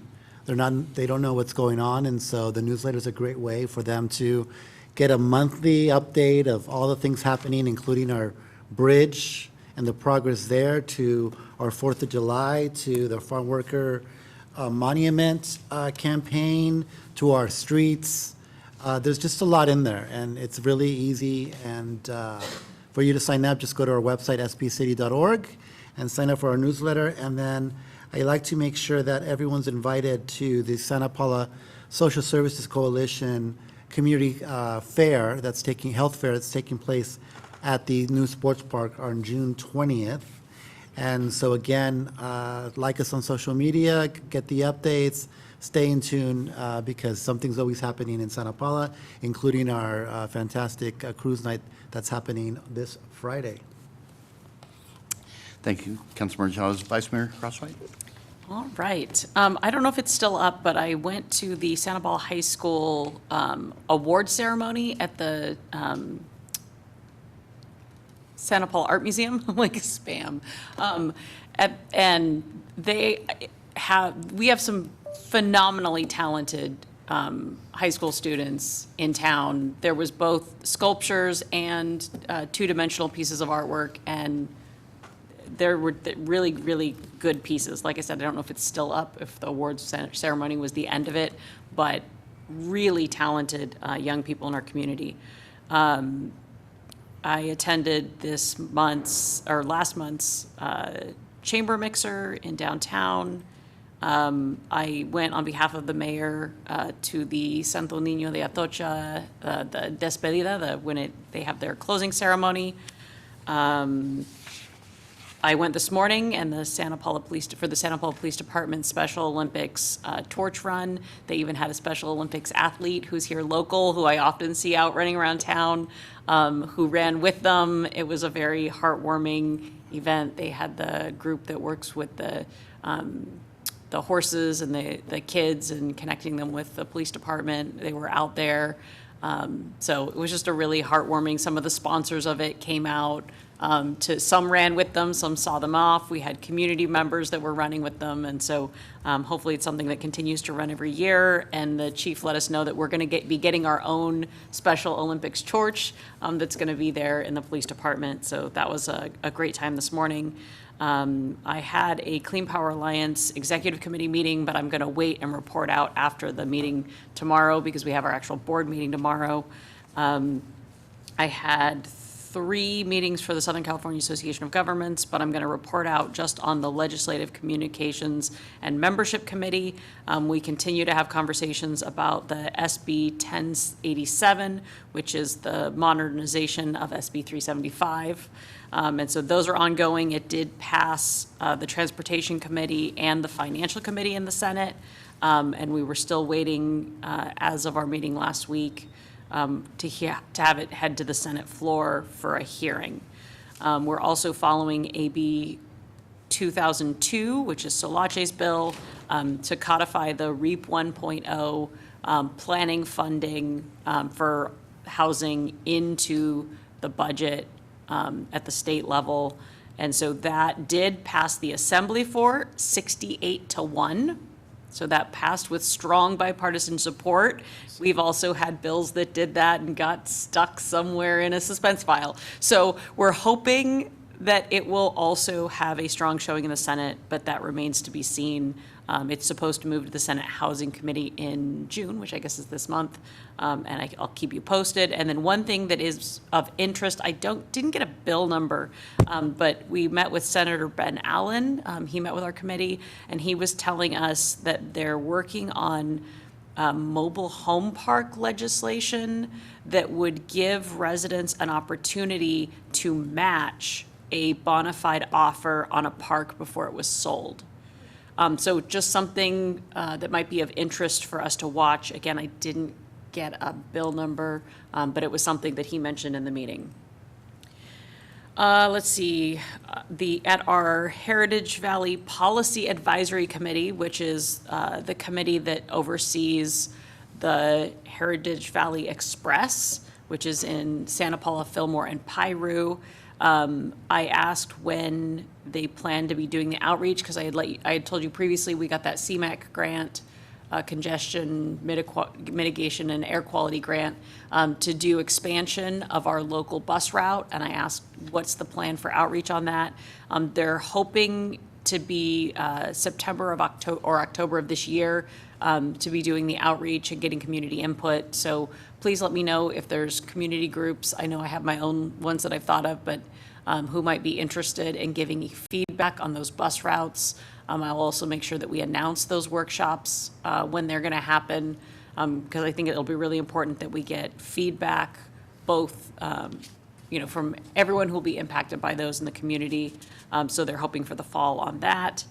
And then one last thing, at the CalCog, California Council of Governments meeting this afternoon, just one thing that I will lift up is that they were talking about CARB's Manufacturing Decarbonization Incentive Program, and CalCog is opposing that, not because they oppose, decarbonization incentives, but because of the unintended consequences of those changes. So CARB did pass those. If nothing else happens, they would have significant cuts to and I can't remember what all of the acronyms mean, but there's 3 different pots of funding that are funded through the Cap and Invest program that are in that tier 3 at the bottom that would likely get cut off, and they're critical transit funds that benefit VCTC and therefore our residents. So we're watching that really closely. They're part of CalCog's position is we're not against these credits, but then you need to fund these programs some other way. Because right now, the way it's looking is that the programs could go either get severe cuts going forward or be cut entirely if they're with the way that the funding structure is set up right now. So there's lots of eyes on this, including our local transportation commission, for the potential impacts that it might have. So that's all I have. Thank you. All right. Thank you, Vice Mayor. I also attended the ceremony procession of Santo Niño de Atocha, and Vice Mayor Crosswhite and I got to actually walk the streets of 13th, Richmond, and Oak Street. We can tell you it's a little bit different walking it than driving it, because you really see just in what condition they are. And it's slated for this next cycle of the 5-year payment management plan. So please be patient, it will get done. The second thing, I was honored to lay a wreath at the tomb of the War Memorial at the Santa Paula Cemetery for Memorial Day. I attended the Parks and Recreation meeting on the 28th, and I went up to the city of Mountain View for the purpose of a 150th anniversary of an Oddfellows Lodge. And the thing that was important about that is the city was also recognizing that Oddfellows because the Oddfellows Lodge predates the city by about 20 years. Our Oddfellows Lodge predates our city by about 20 years. Both were instituted before the cities were incorporated, but the city of Mountain View, and I was there with Mayor Ramos from the city of Mountain View, our cities were both incorporated the same year, 1902. So we gave them a certificate of recognition. Cruise night will happen Friday, and just to let you know, there will not be a cruise night in July, just it's kind of close to the 4th of July festivities, but there will be a cruise night in August, September, and October. And finally, I'd like to just announce that we will be adjourning our meeting tonight in memory of Judy Phelps, local resident. I'll talk a little bit about more at the end of the evening, but she passed away on May 30th as a result of her battle with cancer. So tonight we will adjourn in her memory. With that, we'll go on to city managers' reports. Mr. Mayor, before we jump to the city manager's report, Yes. can I just add one last thing? Of course, go ahead. I think we should all do a shout out because there's a lot of graduations happening. Oh, absolutely. This week, and congratulations to the class of 2026. those are getting promoted, that are culminating, graduating from high school, college, and pursuing their dreams. So I just wanted to make sure that we acknowledge all those graduates. Absolutely. Thank you for that. Mr. And Singer? I understand the entertainment at Cruise Night this Friday is going to be really outstanding. It's so. it's a great band. I play in the Red Rock Road, which will be performing on Main Street 5 to 7 p.m. Thank you. Yeah, a lot going on. The last couple of weeks was at the Chamber Mixer. That was held on Main Street at Littlefields, at the Hospital Forum that was sponsored by Latino Town Hall. And just to acknowledge, the forum was tape recorded and has been broadcast to help the community to understand some of the issues that we're facing. And the city used our public access funds to help pay for that recording and the rebroadcasting. The 2x2 meeting that Councilmember Cornejo mentioned was productive and collaborative. And also at our Rotary meeting on Monday, Chief Aguilar was the guest presenter. So I wanted to give a shout out to him. He did a great job. And finally, we had another Business Connect meeting this last week with Bevy House, which is a manufacturer kind of high-end modular homes, and made here in town. They've got about 50 employees, so it's an impressive operation. And that concludes my update. All right, thank you, Mr. Singer. We now move on to the consent calendar.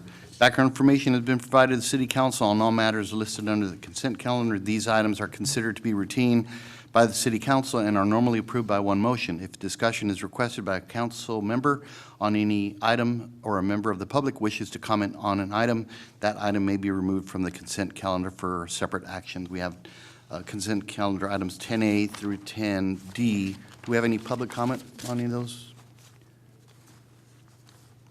No, we do not. Thank you. Is there any? There's no, is anyone going to ask a question? I just, my apologies, Madam Clerk, I usually try to get you my clerical edits before the meeting. Can I just give it to her after? Or do you want me to read it into the record? You can give it to her after, please. Okay. Thank you. So I just have one clerical edit for the regular meeting of May 20th, so I'll get you that after the meeting. Yes, and Mayor Juarez has provided a change as well. Okay. Thank you. Yes. It might be the same one. Okay. Thank you. Motion to approve the consent calendar? Okay. I would second, but note that I have to abstain on the meetings of May 20th because I was not in attendance. Okay. So it's been moved by Councilmember Chavez and seconded by Councilmember Cornejo. Councilmember Chavez will abstain on, Councilmember Cornejo will abstain on the meeting of May 20th. Is there any discussion on this? If not, I'll signify your approval by saying aye. Aye. Anyone opposed? All right, thank you. The consent calendar passes. We now move on to action items 11A, review and direction regarding VCOG REAP 2.0 conceptual infill redevelopment action plan for IRAP for the East Harvard infill site located at 1397 East Harvard Boulevard. So we have our presentation by Nicole Garner, AICP Senior Planner, Sanbel, and Tom Tarantino. Thank you, Mr. Mayor. We are joined tonight, as you said, by Nicole Garner from Sanbel, the former Jensen Design and Survey. And we thank her for patiently waiting to this point into the meeting to present. She's going to walk you guys through the nuts and bolts of the program and then the actual concepts themselves. Hopefully we can have you guys discuss and then come back to us with a recommendation on how you would like to proceed. So with that, I'll hand it off to Nicole. She has a presentation, and we'll take questions at the end.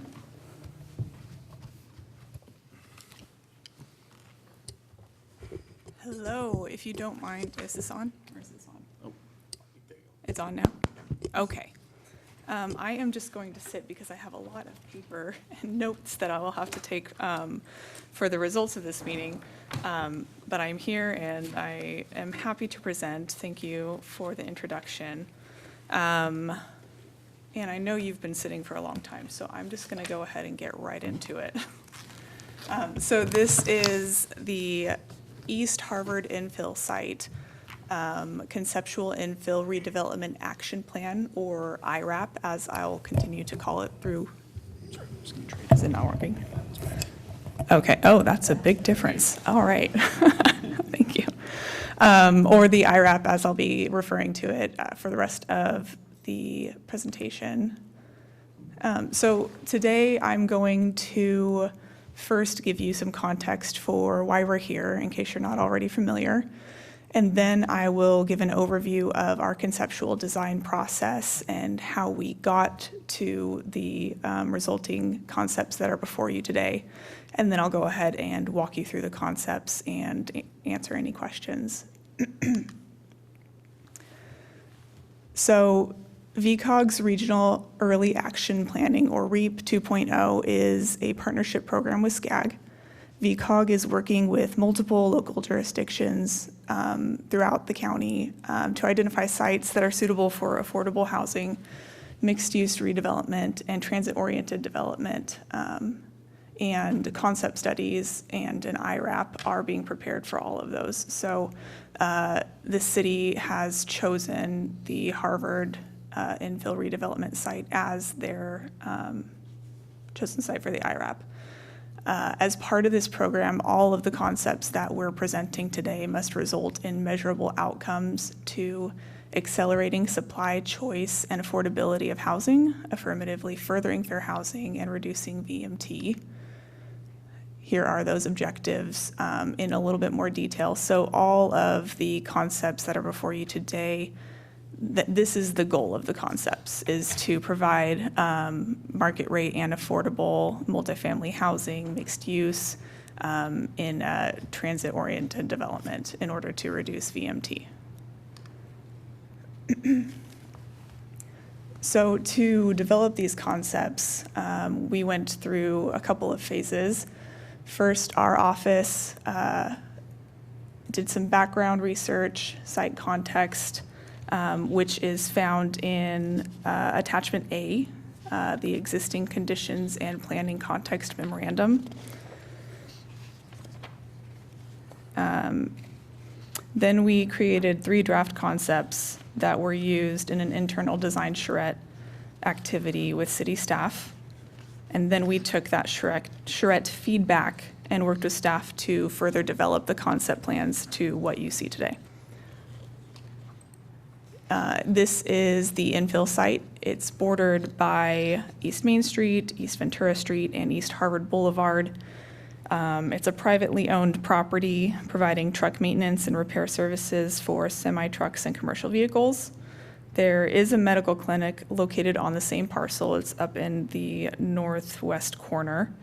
And there's also an approximately 60-foot cell tower in the center of the property, which I'll show you a photo of in the next slide.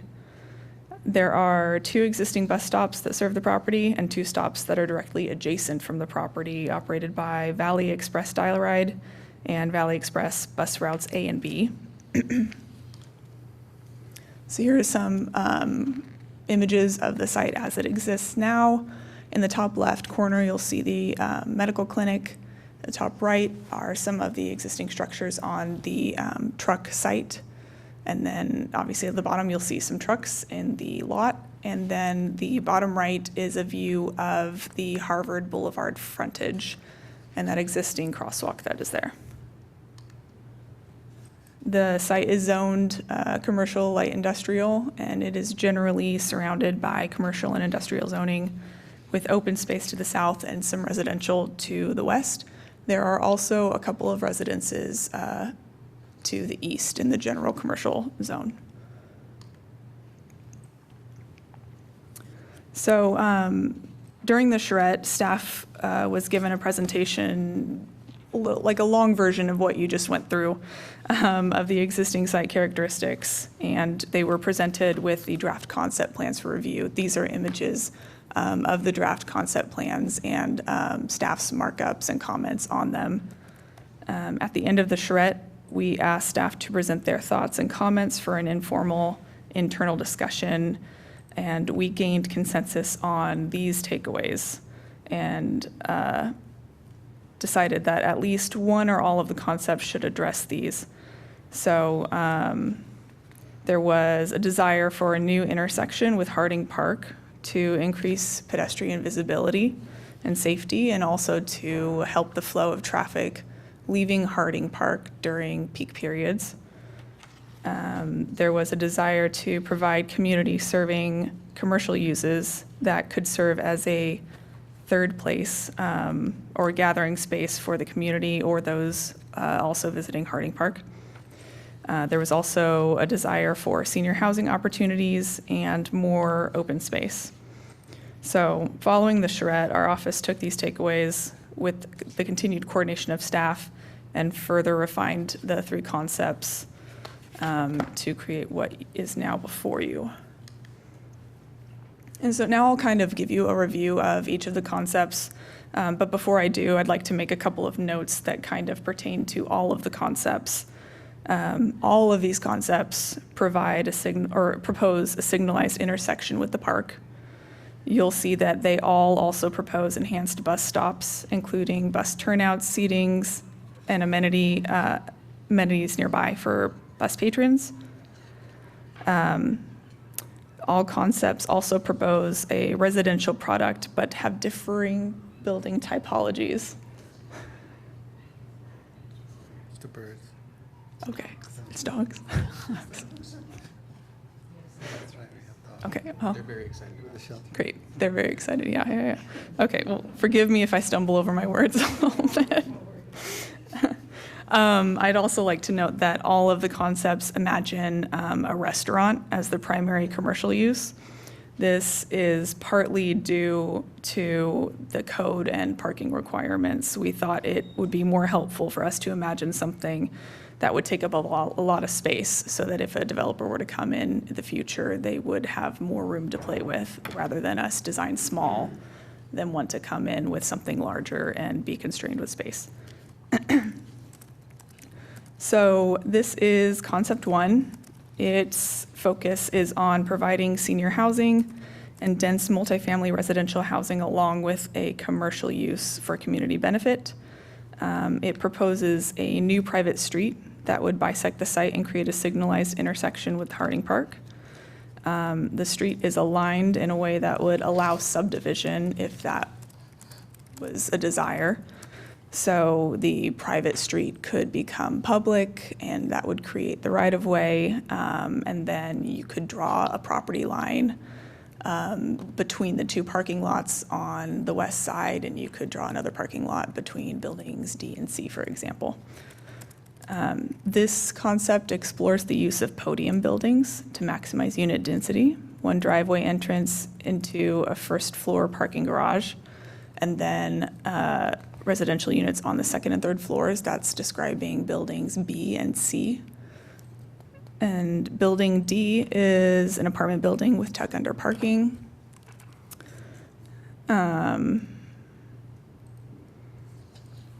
And building A is senior housing with its own dedicated parking lot.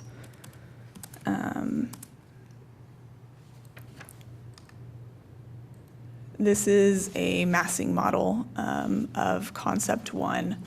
You'll see the concept buildings in white and surrounding buildings in gray, just to try to give some scale as to what a three-story building would look like next to the existing buildings. The existing buildings, their height was estimated from Google Earth, so they're not exact, but they are pretty close. And you'll also notice that on each of the white buildings, there is a horizontal line, and that dictates the floor. So where you see 3 floors, you'll see 2 floors, or you'll see a single story.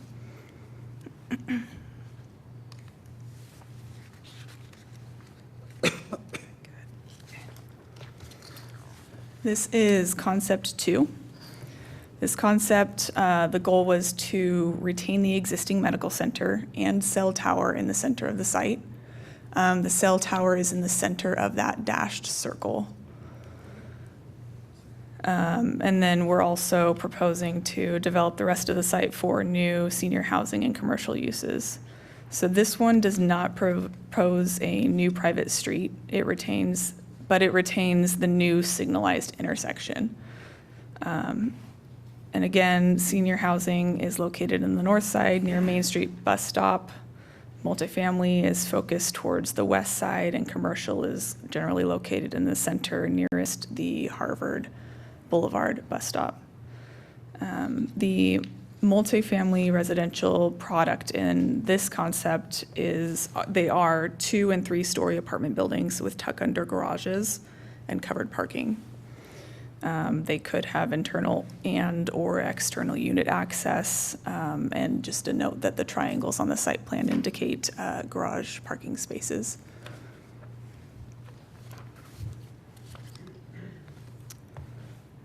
This is concept 3. The focus for this concept is on redeveloping the entire site, but replacing the existing medical clinic with a new, larger facility, providing townhomes as the primary residential product and multifamily residential apartment buildings to fill in some space and bolster the unit count. And then a new commercial use is proposed near the new intersection. And this is the same private street alignment as concept A. And this concept could also be subdivided. You could put in some property lines in between some of the uses. This is the massing model for concept 3. It was developed using the same methods as concept 1. So I've got the same notes for that too. Because there is a lot of information, we did our best to summarize it into a chart, which would compare the different concepts and give you an overview of some pros and cons that we've thought up in coordination with staff. This is attachment C of the staff report.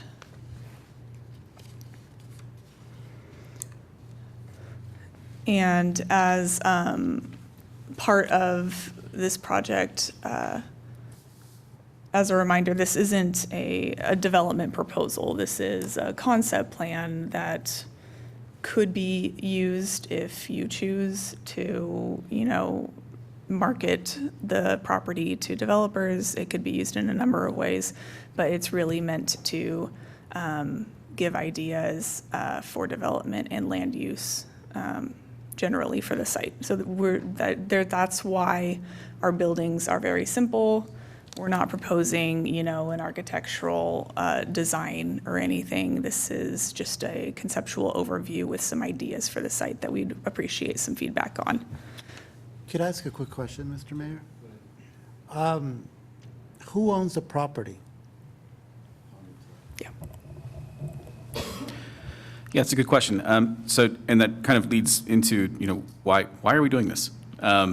So in essence, the REAP program had funds available, and they came to us and sort of pitched this idea of developing this sort of conceptual design package for a parcel in town that sort of lent itself to that kind of, housing, commercial, mixed-use, transit-oriented development.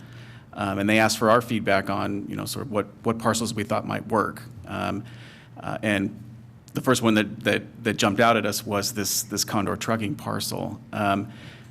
Getting in touch with the property owner proved a little difficult. It's actually owned by a trust, and we made multiple attempts to contact them directly, and we were finally successful and met with it's an elderly gentleman who owns the parcel with his sisters, siblings, yeah. And they own other properties throughout the county, mostly ranching kind of things. They've owned that property for decades. So they're not currently interested in doing anything besides what they're doing right now. But at some point, again, due to their age and the fact that it's multiple people that own it in that the siblings in that trust, they may choose to develop it in the hopefully in the near future. So we thought that by putting these sort of 75% baked concepts together, that when and if that time did come, that they were ready to move forward with something, some sort of development on that parcel, that we would have this sort of to help them do that at no cost to the city. So, and it already sort of conveys sort of a pie in the sky what we would really like to see on that site. So, for the better part of the last year, we've had these meetings with Sanbel and VCOG about sort of materializing in a perfect world what we would have on that site. So that's what's reflected in these concepts. I was a bit confused because when things were publicized about this, imagine if you're a worker there in a trucking company or a business, and you're hearing publicly that there's a proposed conceptual plan, they won't look at it that way. They're like, oh my God, they're going to sell the business, right? So that created many concerns from individuals that I heard from regarding, hey, what's this? They're selling the property, and so, but we're not. There isn't anything, right? This is just kind of they're putting the cart before the horse? It's an effort to sort of, I think, tee up a... Because this went public, though, before the owner even knew, correct? Because it was difficult to get in communication with them? That's correct, yeah. So, and we sent letters to the trust, which is the only, information we have on the property owner. So we sent letters to the trust saying, we've got this in mind, we'd love to meet with you and get your feedback, let you know what the project is about. And we finally just came down to, we lucked out and happened to be there that day, that I think James actually went and visited in person and was able to connect, So currently, they're not interested in selling, so we're going to just wait for time to go by, and then what happens to this plan? And what about the staff time that has been used on something that we haven't even purchased or will purchase? Like, can we explain that? Well, I would just say that this is funding that's been made available through VCOG, and it's not just Santa Paula, but other cities that have had this offered to them to actually do the work, the conceptual work, the planning, in the hopes that if we identify a potential property, that something like that could come to fruition. That design work even could mentally be, it's supposed to spark the interest and the thought to do these types of projects and look at different properties within our jurisdiction that could be potential for development in the future. But I understand your point where it could create a little bit of concern for the people that are on that property, that whether this is truly happening or it's just conceptual. So that communication really needs to be made to the people that are on that property, I would think. So, but it is really just funding that came through. They thought it was going to fall out, and it came back. And the whole idea is that assist the cities in putting projects together that would provide needed housing, and also working with SCAG, funding through SCAG in order to fund that, and making sure that we're also looking at keeping in mind, it's almost educational for us, keeping in mind transportation needs and that sort of thing for the people that are in there. That's how, at least I understand, the discussions have been through VCOG. So if they don't sell in 10 years, let's say, what happens to this plan? And what do we do with it now? Are we going to make choices about something that isn't real? Again, this was a concept and an opportunity. I think kind of tagging on what Councilmember Conejo said, we have requirements under our housing element and almost everything we have short of Harvest is infill. This is the single largest infill site we have in the city, so it made sense to look at this. And again, maybe nothing will come of this, but it was an opportunity based on a grant. And there was some staff time involved, but it also, provided us an opportunity to look at what we had within the whole city because we provided them with some feedback. From the standpoint of the owner, talking to him, he had no knowledge of any type of meetings or anything as far as this goes. And there was no reaction other than when I was clear with him what we were doing. He goes, oh, that sounds good. He says, right now, have no interest in selling. I can give you some background. It is a trucking yard, which is kind of a non-conforming use. And based on the tenants he has, there's almost nowhere else in the county that they could go to do this type of thing. So he's glad to keep operating that way. But he said, the clock's ticking. At some point in time, something may happen with that. And it's good to know that there could be something as far as a future opportunity for development. But it was a free opportunity to do an exercise. And I think one thing that was great about it, it provided an opportunity for staff to come together and think creatively. We don't get a chance to do that very often, and that was really helpful. I mean, from the standpoint of pie in the sky, Disneyland type stuff. So this was kind of cool. Anyway, if that helps. Well, the one other thing I might add is clearly the family trust and the owners aren't motivated to do much. So they weren't going to come forward and invest money in conceptual plans or actual plans or getting community input on what this could ideally look like. So in a sense, this is almost an extension of our general plan, the visioning that goes into what do we want our community to look like, what's appropriate given those sites, what are the type of uses that might be attractive, how does that help meet our community needs. That said, it's private development, right? So we don't have a lot of levers, but we can help support and tee things up. And that's what I think this does. And I did let him know that I would circle back with him and talk about, be able to keep him in the loop as far as what the concepts were and opportunities. Because people that are in their lane are comfortable and know what they can do. This is something far outside that. So it may be something of interest to him once he sees where their opportunities are. I don't know. So we don't have to make any decision or choices today, correct? Well, we have options, but. Options for a recommendation, if there's something that you like better than something else. That's all. Again, this is just an exercise. Because we don't know at what point that project will come into play. It could be 10 years, it could be 5, but who knows, right? But we would be interested in hearing from you as elected officials. Are there things about this you hate? They're non-starters? Are there things that you think the community needs? And if so, we'll make note of those and focus in on a final plan that will be more reflective of what our elected officials, not just our staff and community members, think is best for this concept. And I think the other thing to tag on that is, to your point, if this is 5 years, 10 years, 15 years, different council, different staff, we have something on the shelf we can look at what our requirements are from HCD, what our requirements are in our general plan at that time may be completely different, but it gives us a starting point. And I believe Ms. Garner can correct me if I'm wrong, bringing this to council is one of the, I don't know if I'll say requirements of the REAP program.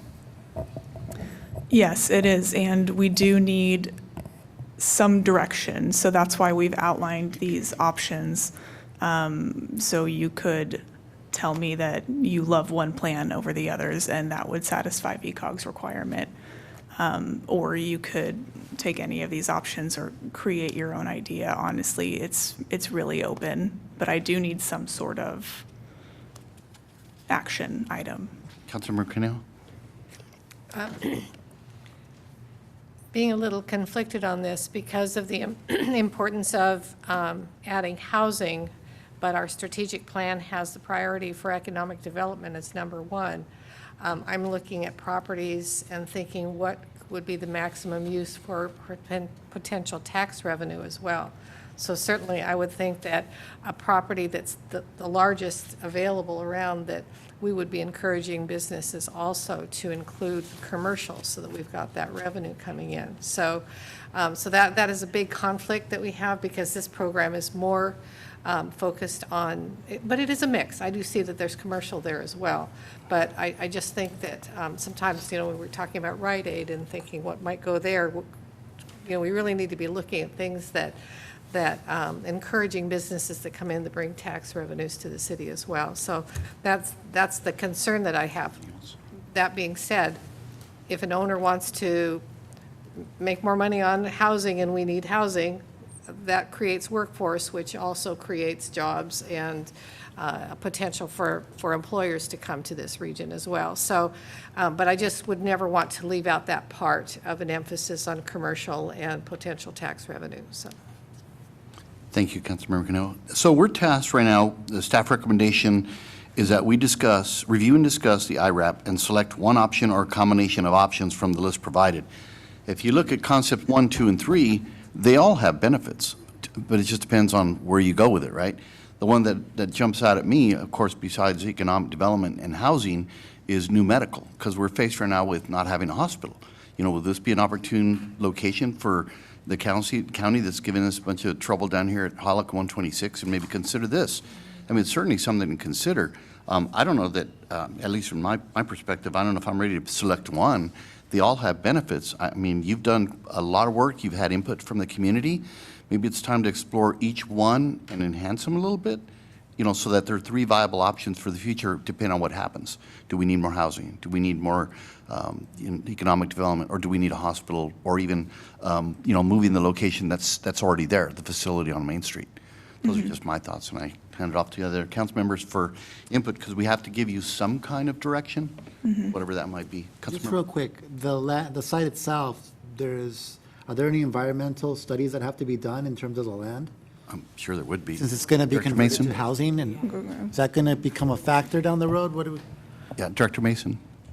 I mean, it was a gas station for a long time and an oil trucking Station for a yard. long time. It's had trucking on the site for a long time. But again, this didn't get into architectural, traffic studies or anything. This is just kind of a figure ground look at what potential is for that site. It could be anything from raising buildings and building something to a Superfund site. We don't know. I mean, without phase 1 and phase 2, there's no knowledge of what that would be. Vice Mayor. Yeah, and I think that's kind of what I was struggling with too, is because I was like, well, on the one hand, I'm like, well, we don't know what's going to happen with medical. If it's just county might just close that and go somewhere else, because they've been talking about consolidating. Does that end up with nothing? Could it be a larger medical facility with the, you know, sort of multi-level senior that we had talked about? Because at one point at the site east of the freeway, there was talk about doing that sort of multi-level care of senior housing, which we don't have in Santa Paula, where you could live independently and then live with some more supports and then have some assisted living. And then that sort of seemed to fall out at some point of that plan. I'm not sure what happened with that, if that's still in talks, because that was all anchored around there being a hospital there, and then that was going to be next to it. So I don't know if that's still talk there. And so I think it's hard because there's a lot of moving parts. It's like, could that be, you know, could something like that be in that site? There's a lot of unknowns in terms of commercial. I had a lot of questions about, you know, well, what does actually happen with traffic? And I know this wasn't a traffic study, but there's that weird little street of Ventura there that comes in at a strange angle. And if you have a signalized light, what would that do to trying to get out of that street? So it was, I like the idea of there being improvements someday at that site. I mean, obviously, we don't want people to lose their jobs now. And knowing that things might change at some point in the future, there's something, you know, there could be some really interesting uses to that site. But I think that's what I was struggling with, was with so many unknowns, being able to pick one of them. And I will just say, some of these don't look like they have quite enough parking, and I know that there was some transit-oriented hopes in that, and so there would really have to be some planning done in terms of like the exact kind of housing, right? Because if you have some different levels of senior housing, then you might need less parking, right? And so just sort of, if you had a bunch of market rate multifamily, you're gonna need the parking because there is nowhere else around there to park. But I think that was some of the stuff that it was just really hard as I was going through this to really nail down one piece and be able to say like, oh, this is the one exact plan that I would lift up, sort of with a lot of the unknowns. And so I don't know, you're the planner, if you, as you've heard any of this, if it sparks anything for you, but those were some of the things that I thought about as I looked at it. Well, option 2 is to select a preferred concept as presented with recommended modifications. So we could talk about whichever concept gets you closest to liking it and then make note of modifications that would need to be made. Question. Go ahead, Councilor. Thank you, Mr. Mayor.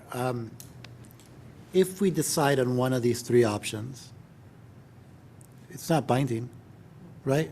At some point, if it's 20 years down the road and they're like, oh, well, and they remember that this still exists, then the council in the future can decide to change it, right? Yes. So it's not going to make a difference. No, but I think it provides direction for staff in the future when this situation does come up. It's still helpful to know what the direction was. And I appreciate the work that you put into this, and you know, for us, it's kind of like it's like you're dangling something that we don't even own, and we have no idea when it's going to come, and so it's like giving people this false idea, this false narrative that that site's going to be something. So I think we're going a rabbit hole here, deciding on this option A too. I mean, I think we should pick one that provides enough flexibility for them to meet a little bit of everything we want, right? Commercial, medical, whatever that might look like. So I would recommend, probably that looks like it's option 2.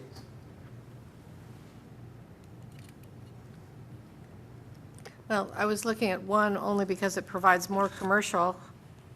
It's compromise between open space and perhaps, and it does have senior housing proposed.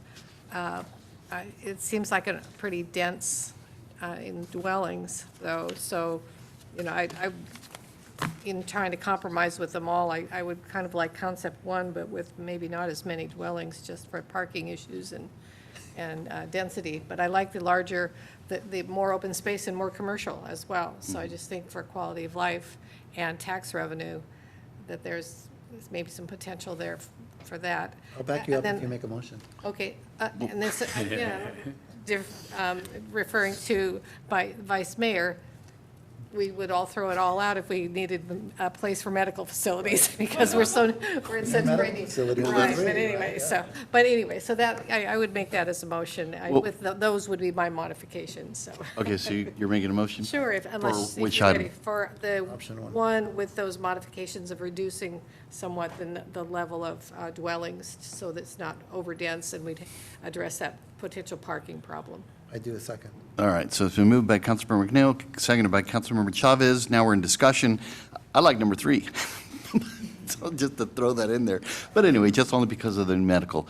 But again, if I could just ask a question of you, Ms. Garner, and that is, if we do go with concept number 1, can you walk us through what would be the timeline? What you would do next? When does your duty and responsibility end? What do you end up with? And then what happens to it? Well, my contract ends at the end of this month, and we actually have already expended all of our funding. So my role for the rest of this task is to take your feedback. I'm going to go back and prepare a summary memorandum, and then I'm going to submit all of our materials to VCOG. And that's it for me. Okay. And then after that, it lives at VCOG until someday that it resurfaces, Mr. Tarantino? Yeah, it'll live at VCOG, and it'll live in our files here at the city as well. And then should anything come along, you know, we would definitely trot it out. Okay. And put it to good use. But yeah, as Nicole said, we're we've expended all of the REAP funds, so anything, any other modifications or further study that we want to do from here on out would be at the city's expense. And we just wanted to make that clear. So it hasn't cost us anything to this point, outside of a little bit of staff time, but going forward, it would all be on our dime. All right. Any more discussion? I mean, my biggest challenge, and number one looks different than it looked in our packet. So I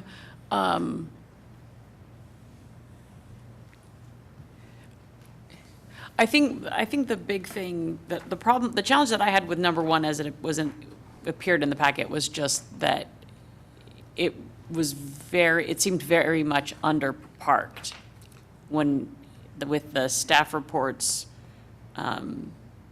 description of how many spots would be needed in relation to the number of dwelling units. And so that was the challenge that I had when I went through, was that had the biggest discrepancy between units and parking spots. And it's kind of unclear to me, depending on what kind of senior housing that was, whether or not that gets you away from needing as many parking spots. So I guess that was the struggle that I was having, I think, with concept one, that and my concern over East Ventura Street, but I guess that wouldn't exactly be our problem. That would be the problem of someone who someday decided to maybe do development on that property. By then, there'll be retail down the street, they could walk there. Big question mark. More discussion? Can I provide some information? So all of the concepts utilize a state density bonus to provide less parking than is traditionally required for the residential only. The senior citizen housing parking, I believe we took your most stringent parking requirement for that category of land use. So it's based on your code and it should be to code. But I same with the commercial, we used the most stringent on parking that would provide the most so that there would be flexibility in the future. Say if they didn't provide as much square footage for the senior housing, then, there's flexibility in the parking there. I mean, if that's what you all feel most strongly about, I think my two concerns were the fact that the medical goes completely away, which it might anyway. We don't know yet.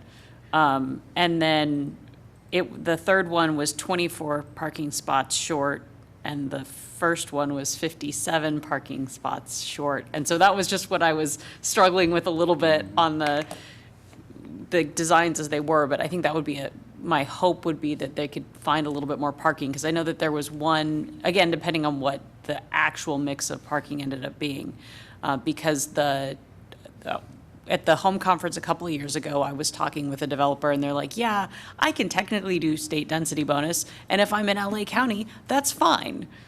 But they're like, but if I'm building something in Ventura County, I know that I need the parking or people aren't gonna actually wanna rent my units. So I think that's just the struggle that I had a little bit with the first.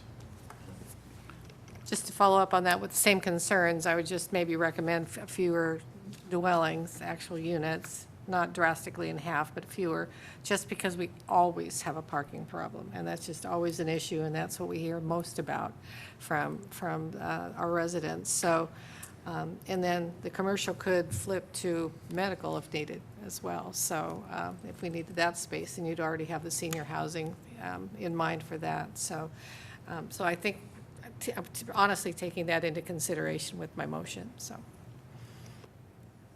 Okay, any more discussion?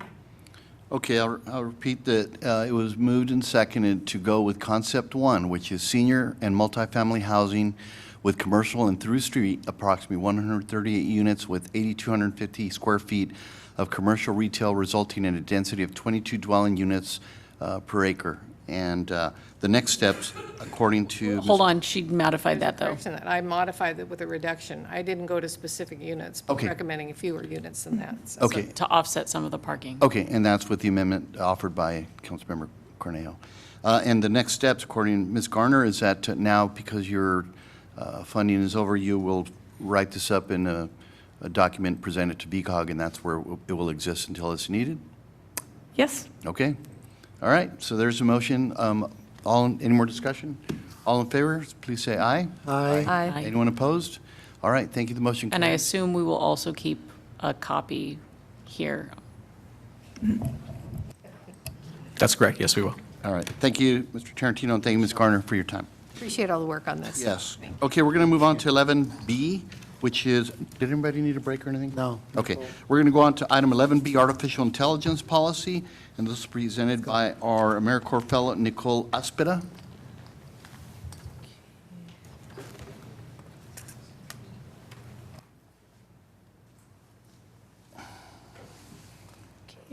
All right. Good evening. Good evening, Mayor and City Council members. My name is Nicole Aspera. I'm an Administrative Management Fellow for the City of Santa Paula, specifically within the City Manager's Office. But today I'll be presenting the Artificial Intelligence, also acronymed AI policy. So the general ask is to review and discuss the proposed artificial intelligence use and governance policy and to adopt resolution number 7620, adopting the proposed artificial intelligence AI use and governance policy for the city of Santa Paula. So before I go into the key highlights of the policy, I would like to give a general overview of what generative AI is to both the residents at home and residents here present, which in this case is generative artificial intelligence, also known through the acronym AI, is a branch of AI technology that interacts with user-provided creativity to generate content not limited to as presented, but examples of memos, letters, proposal letters, images, voice memos, and music. Many organizations are adopting the use of generative AI while recognizing the opportunity for a controlled, ethical, and responsible approach to use AI that acknowledges the benefits to efficiency while mitigating the risks around AI biases, privacy, and cybersecurity. Cities such as the City of Moore Park and the City of San Jose, which we're primarily focused on for this specific policy.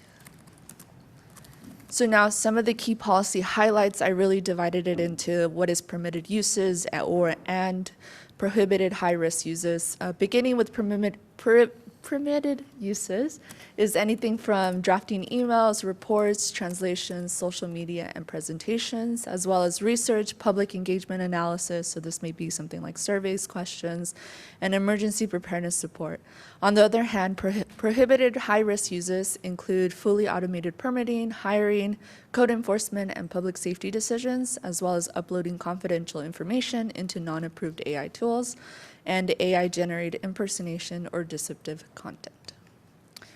On why adopt an AI policy, it establishes responsible, ethical, secure, and transparent AI use, supports operational efficiency, customer service, and public engagement. It mitigates risk by protecting privacy, cybersecurity, and public trust. It requires human oversight and accountability. And lastly, it aligns with the fiscal year 2025 to 2027 strategic plan goals. And that would conclude my presentation of the policy. Thank you. Thank you very much for your presentation. Questions from council? Sure. So the first, just to clarify, so when it says appointed officials, that would mean folks on our boards and commissions? Is that the definition?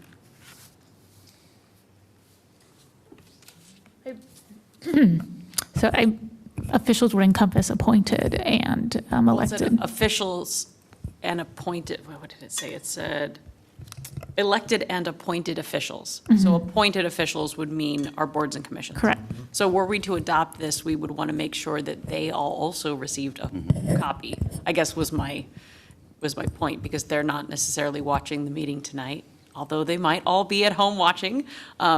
If something were to be adopted, would want to make sure that they received a copy. I have a couple of, just a content, or in terms of the definitions, I think it would be helpful if we formatted those like we normally format definitions, where you have the word and then the paragraph next to the word instead of underneath. So that was just a little thing, but a request. I also thought it would be good to add to the definitions, secure enterprise.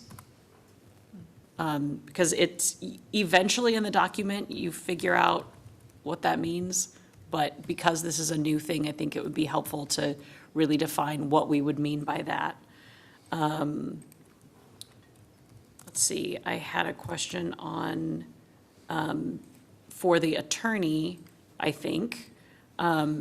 It proposes that it could be used for graphic design and visual communications, but there isn't any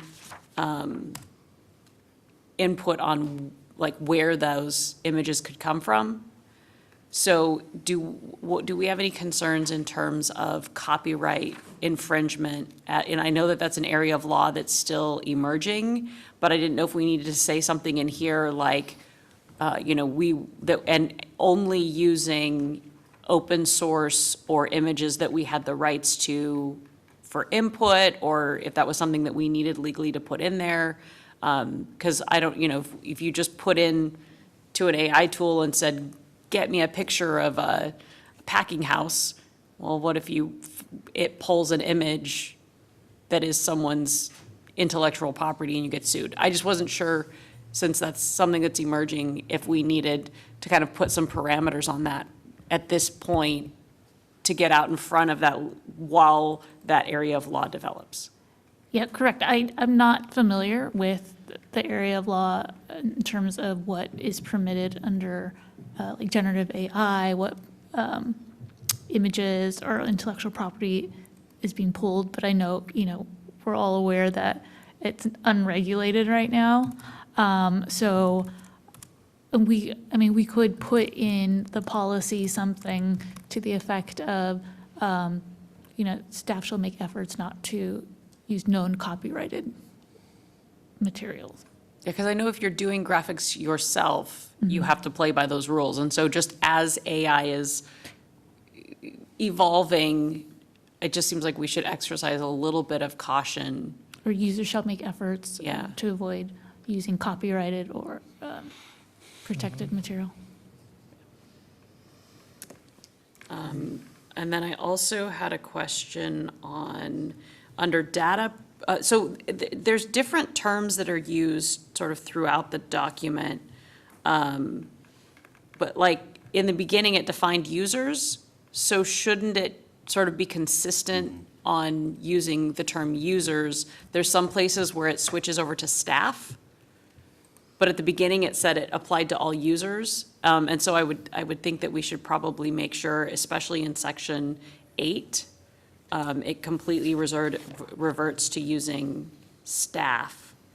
And I don't know if I caught any other spots, but we could probably just do a word search for staff and just make sure that none of those need to be replaced with the term users instead.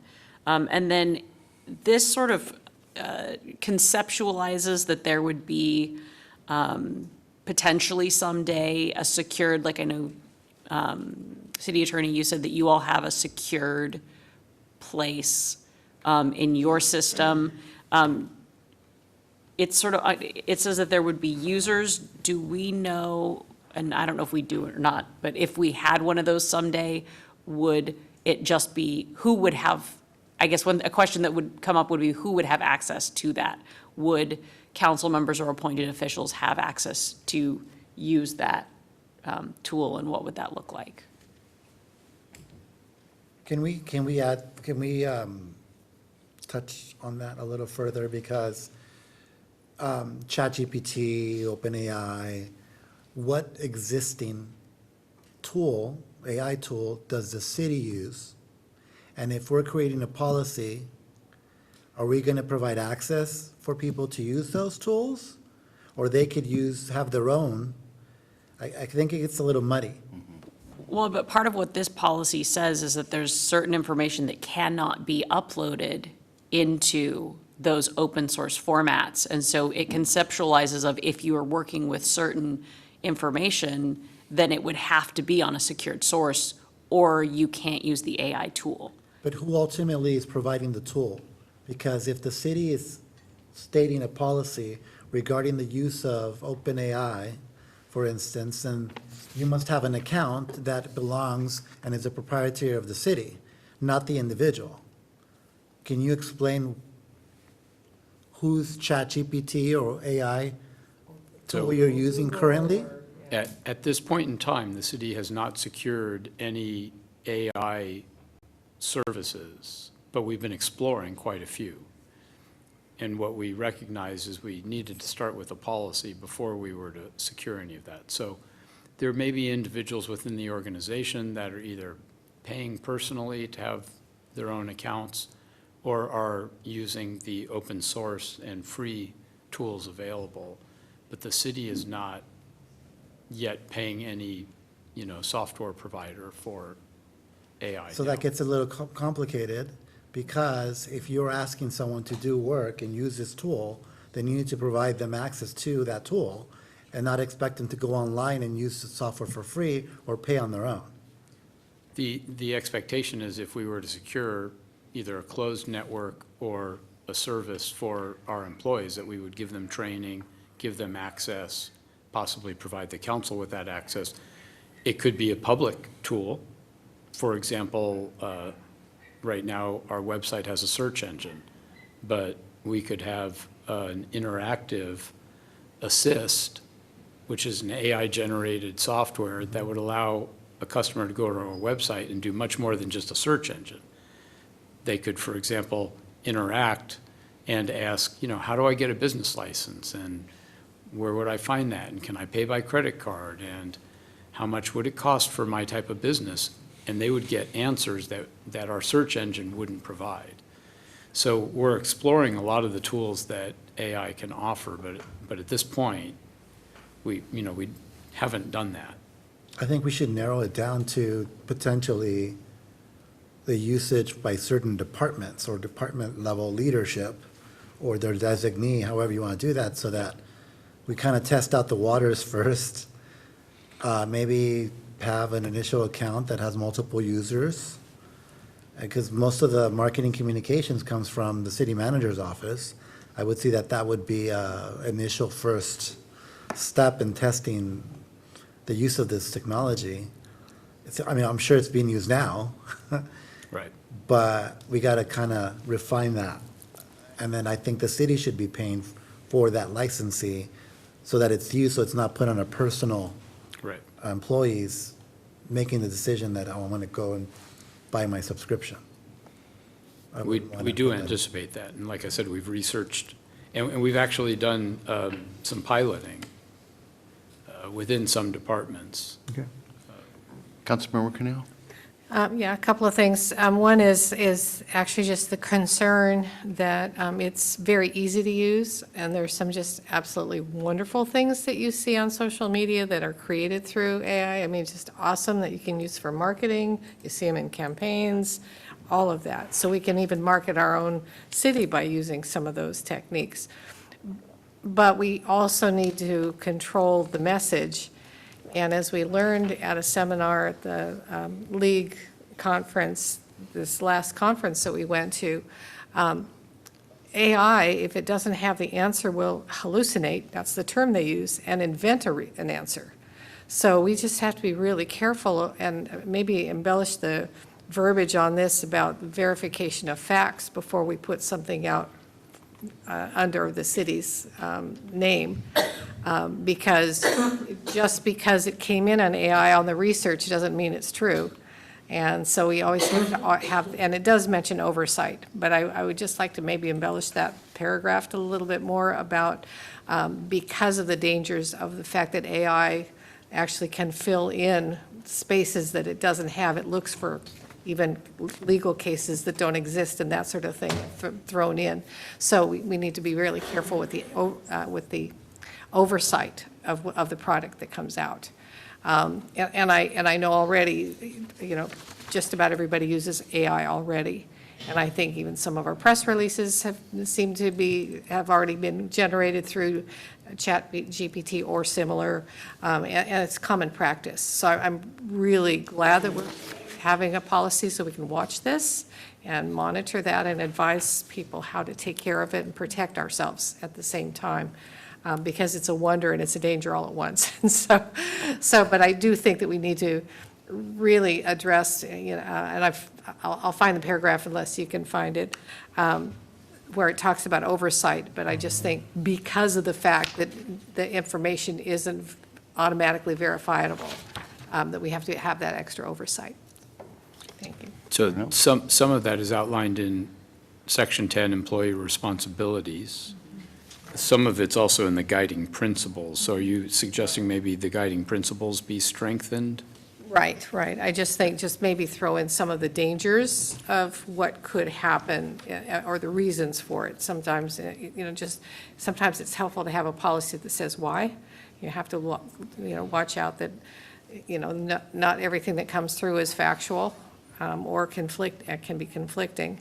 And so we just need to be very careful to verify what we're putting out once we've pulled it off of the AI sources. So.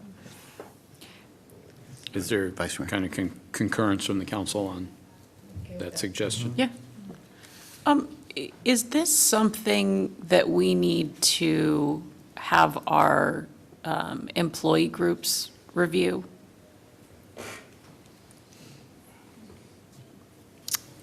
Or do we know if in other cities, if they have done that? I'm not aware of employee groups reviewing the policies, but we could look at. Okay, I just was thinking back to some high-profile other industries where this has become a part of negotiations.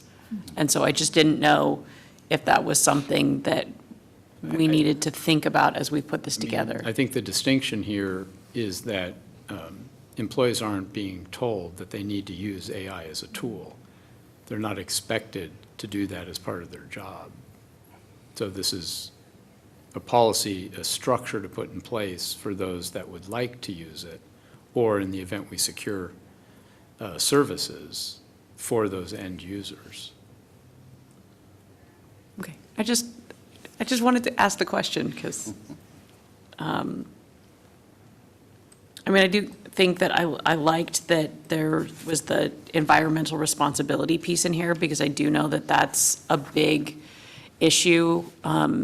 And there's a lot of communities that are, saying it takes too much water and too much energy and don't put the data center here and that there's a lot of, so I think that there is that aspect that we need to be aware of. And so it does talk in here about, trying to minimize usage and especially minimizing unnecessary prompts and trying to be aware. They're working on technology to make it use less energy and less water, but that technology isn't here yet. And so until that technology catches up, I also liked that it talked in here about not using it for, sort of the emotional review piece. And so I'm glad that that was in here because it came up at the last league conference that it's being explored to be used as like HR replacements and, being able to assess people's emotions and like whether they're happy or depressed. And I'm like, yeah, I don't really want to go there. So I was very happy to see that that was expressly excluded here. So yeah, I think if it's something that's going to be used anyway, we do need some parameters in place. And I think this is definitely something that we're going to need to regularly review, especially in the short term, to kind of see how is it working, how are we able to have, because there's things in here that require oversight and people sort of signing off on them. And so how is that working out? Are those processes going as expected, or are we finding that things are going out and they weren't getting the proper review? Like, how are those checks and balances happening? So I think it'll be something that we'll need to really keep an eye on. So I don't know at this point if we need to have some edits made and have it come back. Can I add some comments? Yeah. Thanks. So I agree with what has already been said and the consistency of using the same language throughout this policy. For example, user is used in some places and replaced with other words. And then when it comes to the policy applies to city employees, elected officials, appointed officials, consultants, and contractors working on behalf of the city. My question probably for the attorney is, if we utilize consultants or contractors working on projects for the city, Do we have the right to see if they have a policy on the use of AI? And because obviously their product is going to, come to something we may produce. And so do we have a right to see that or see if they have a policy? I wouldn't call it a right. I think it could be a term of agreement to provide the company's AI policy. Because if they're follow the same guidelines we do, shouldn't have a problem. But if they don't have as strict as guidelines, how do we identify it once it gets here? And then you brought up a term that I hadn't used, and that's prohibited use as emotion recognition technology.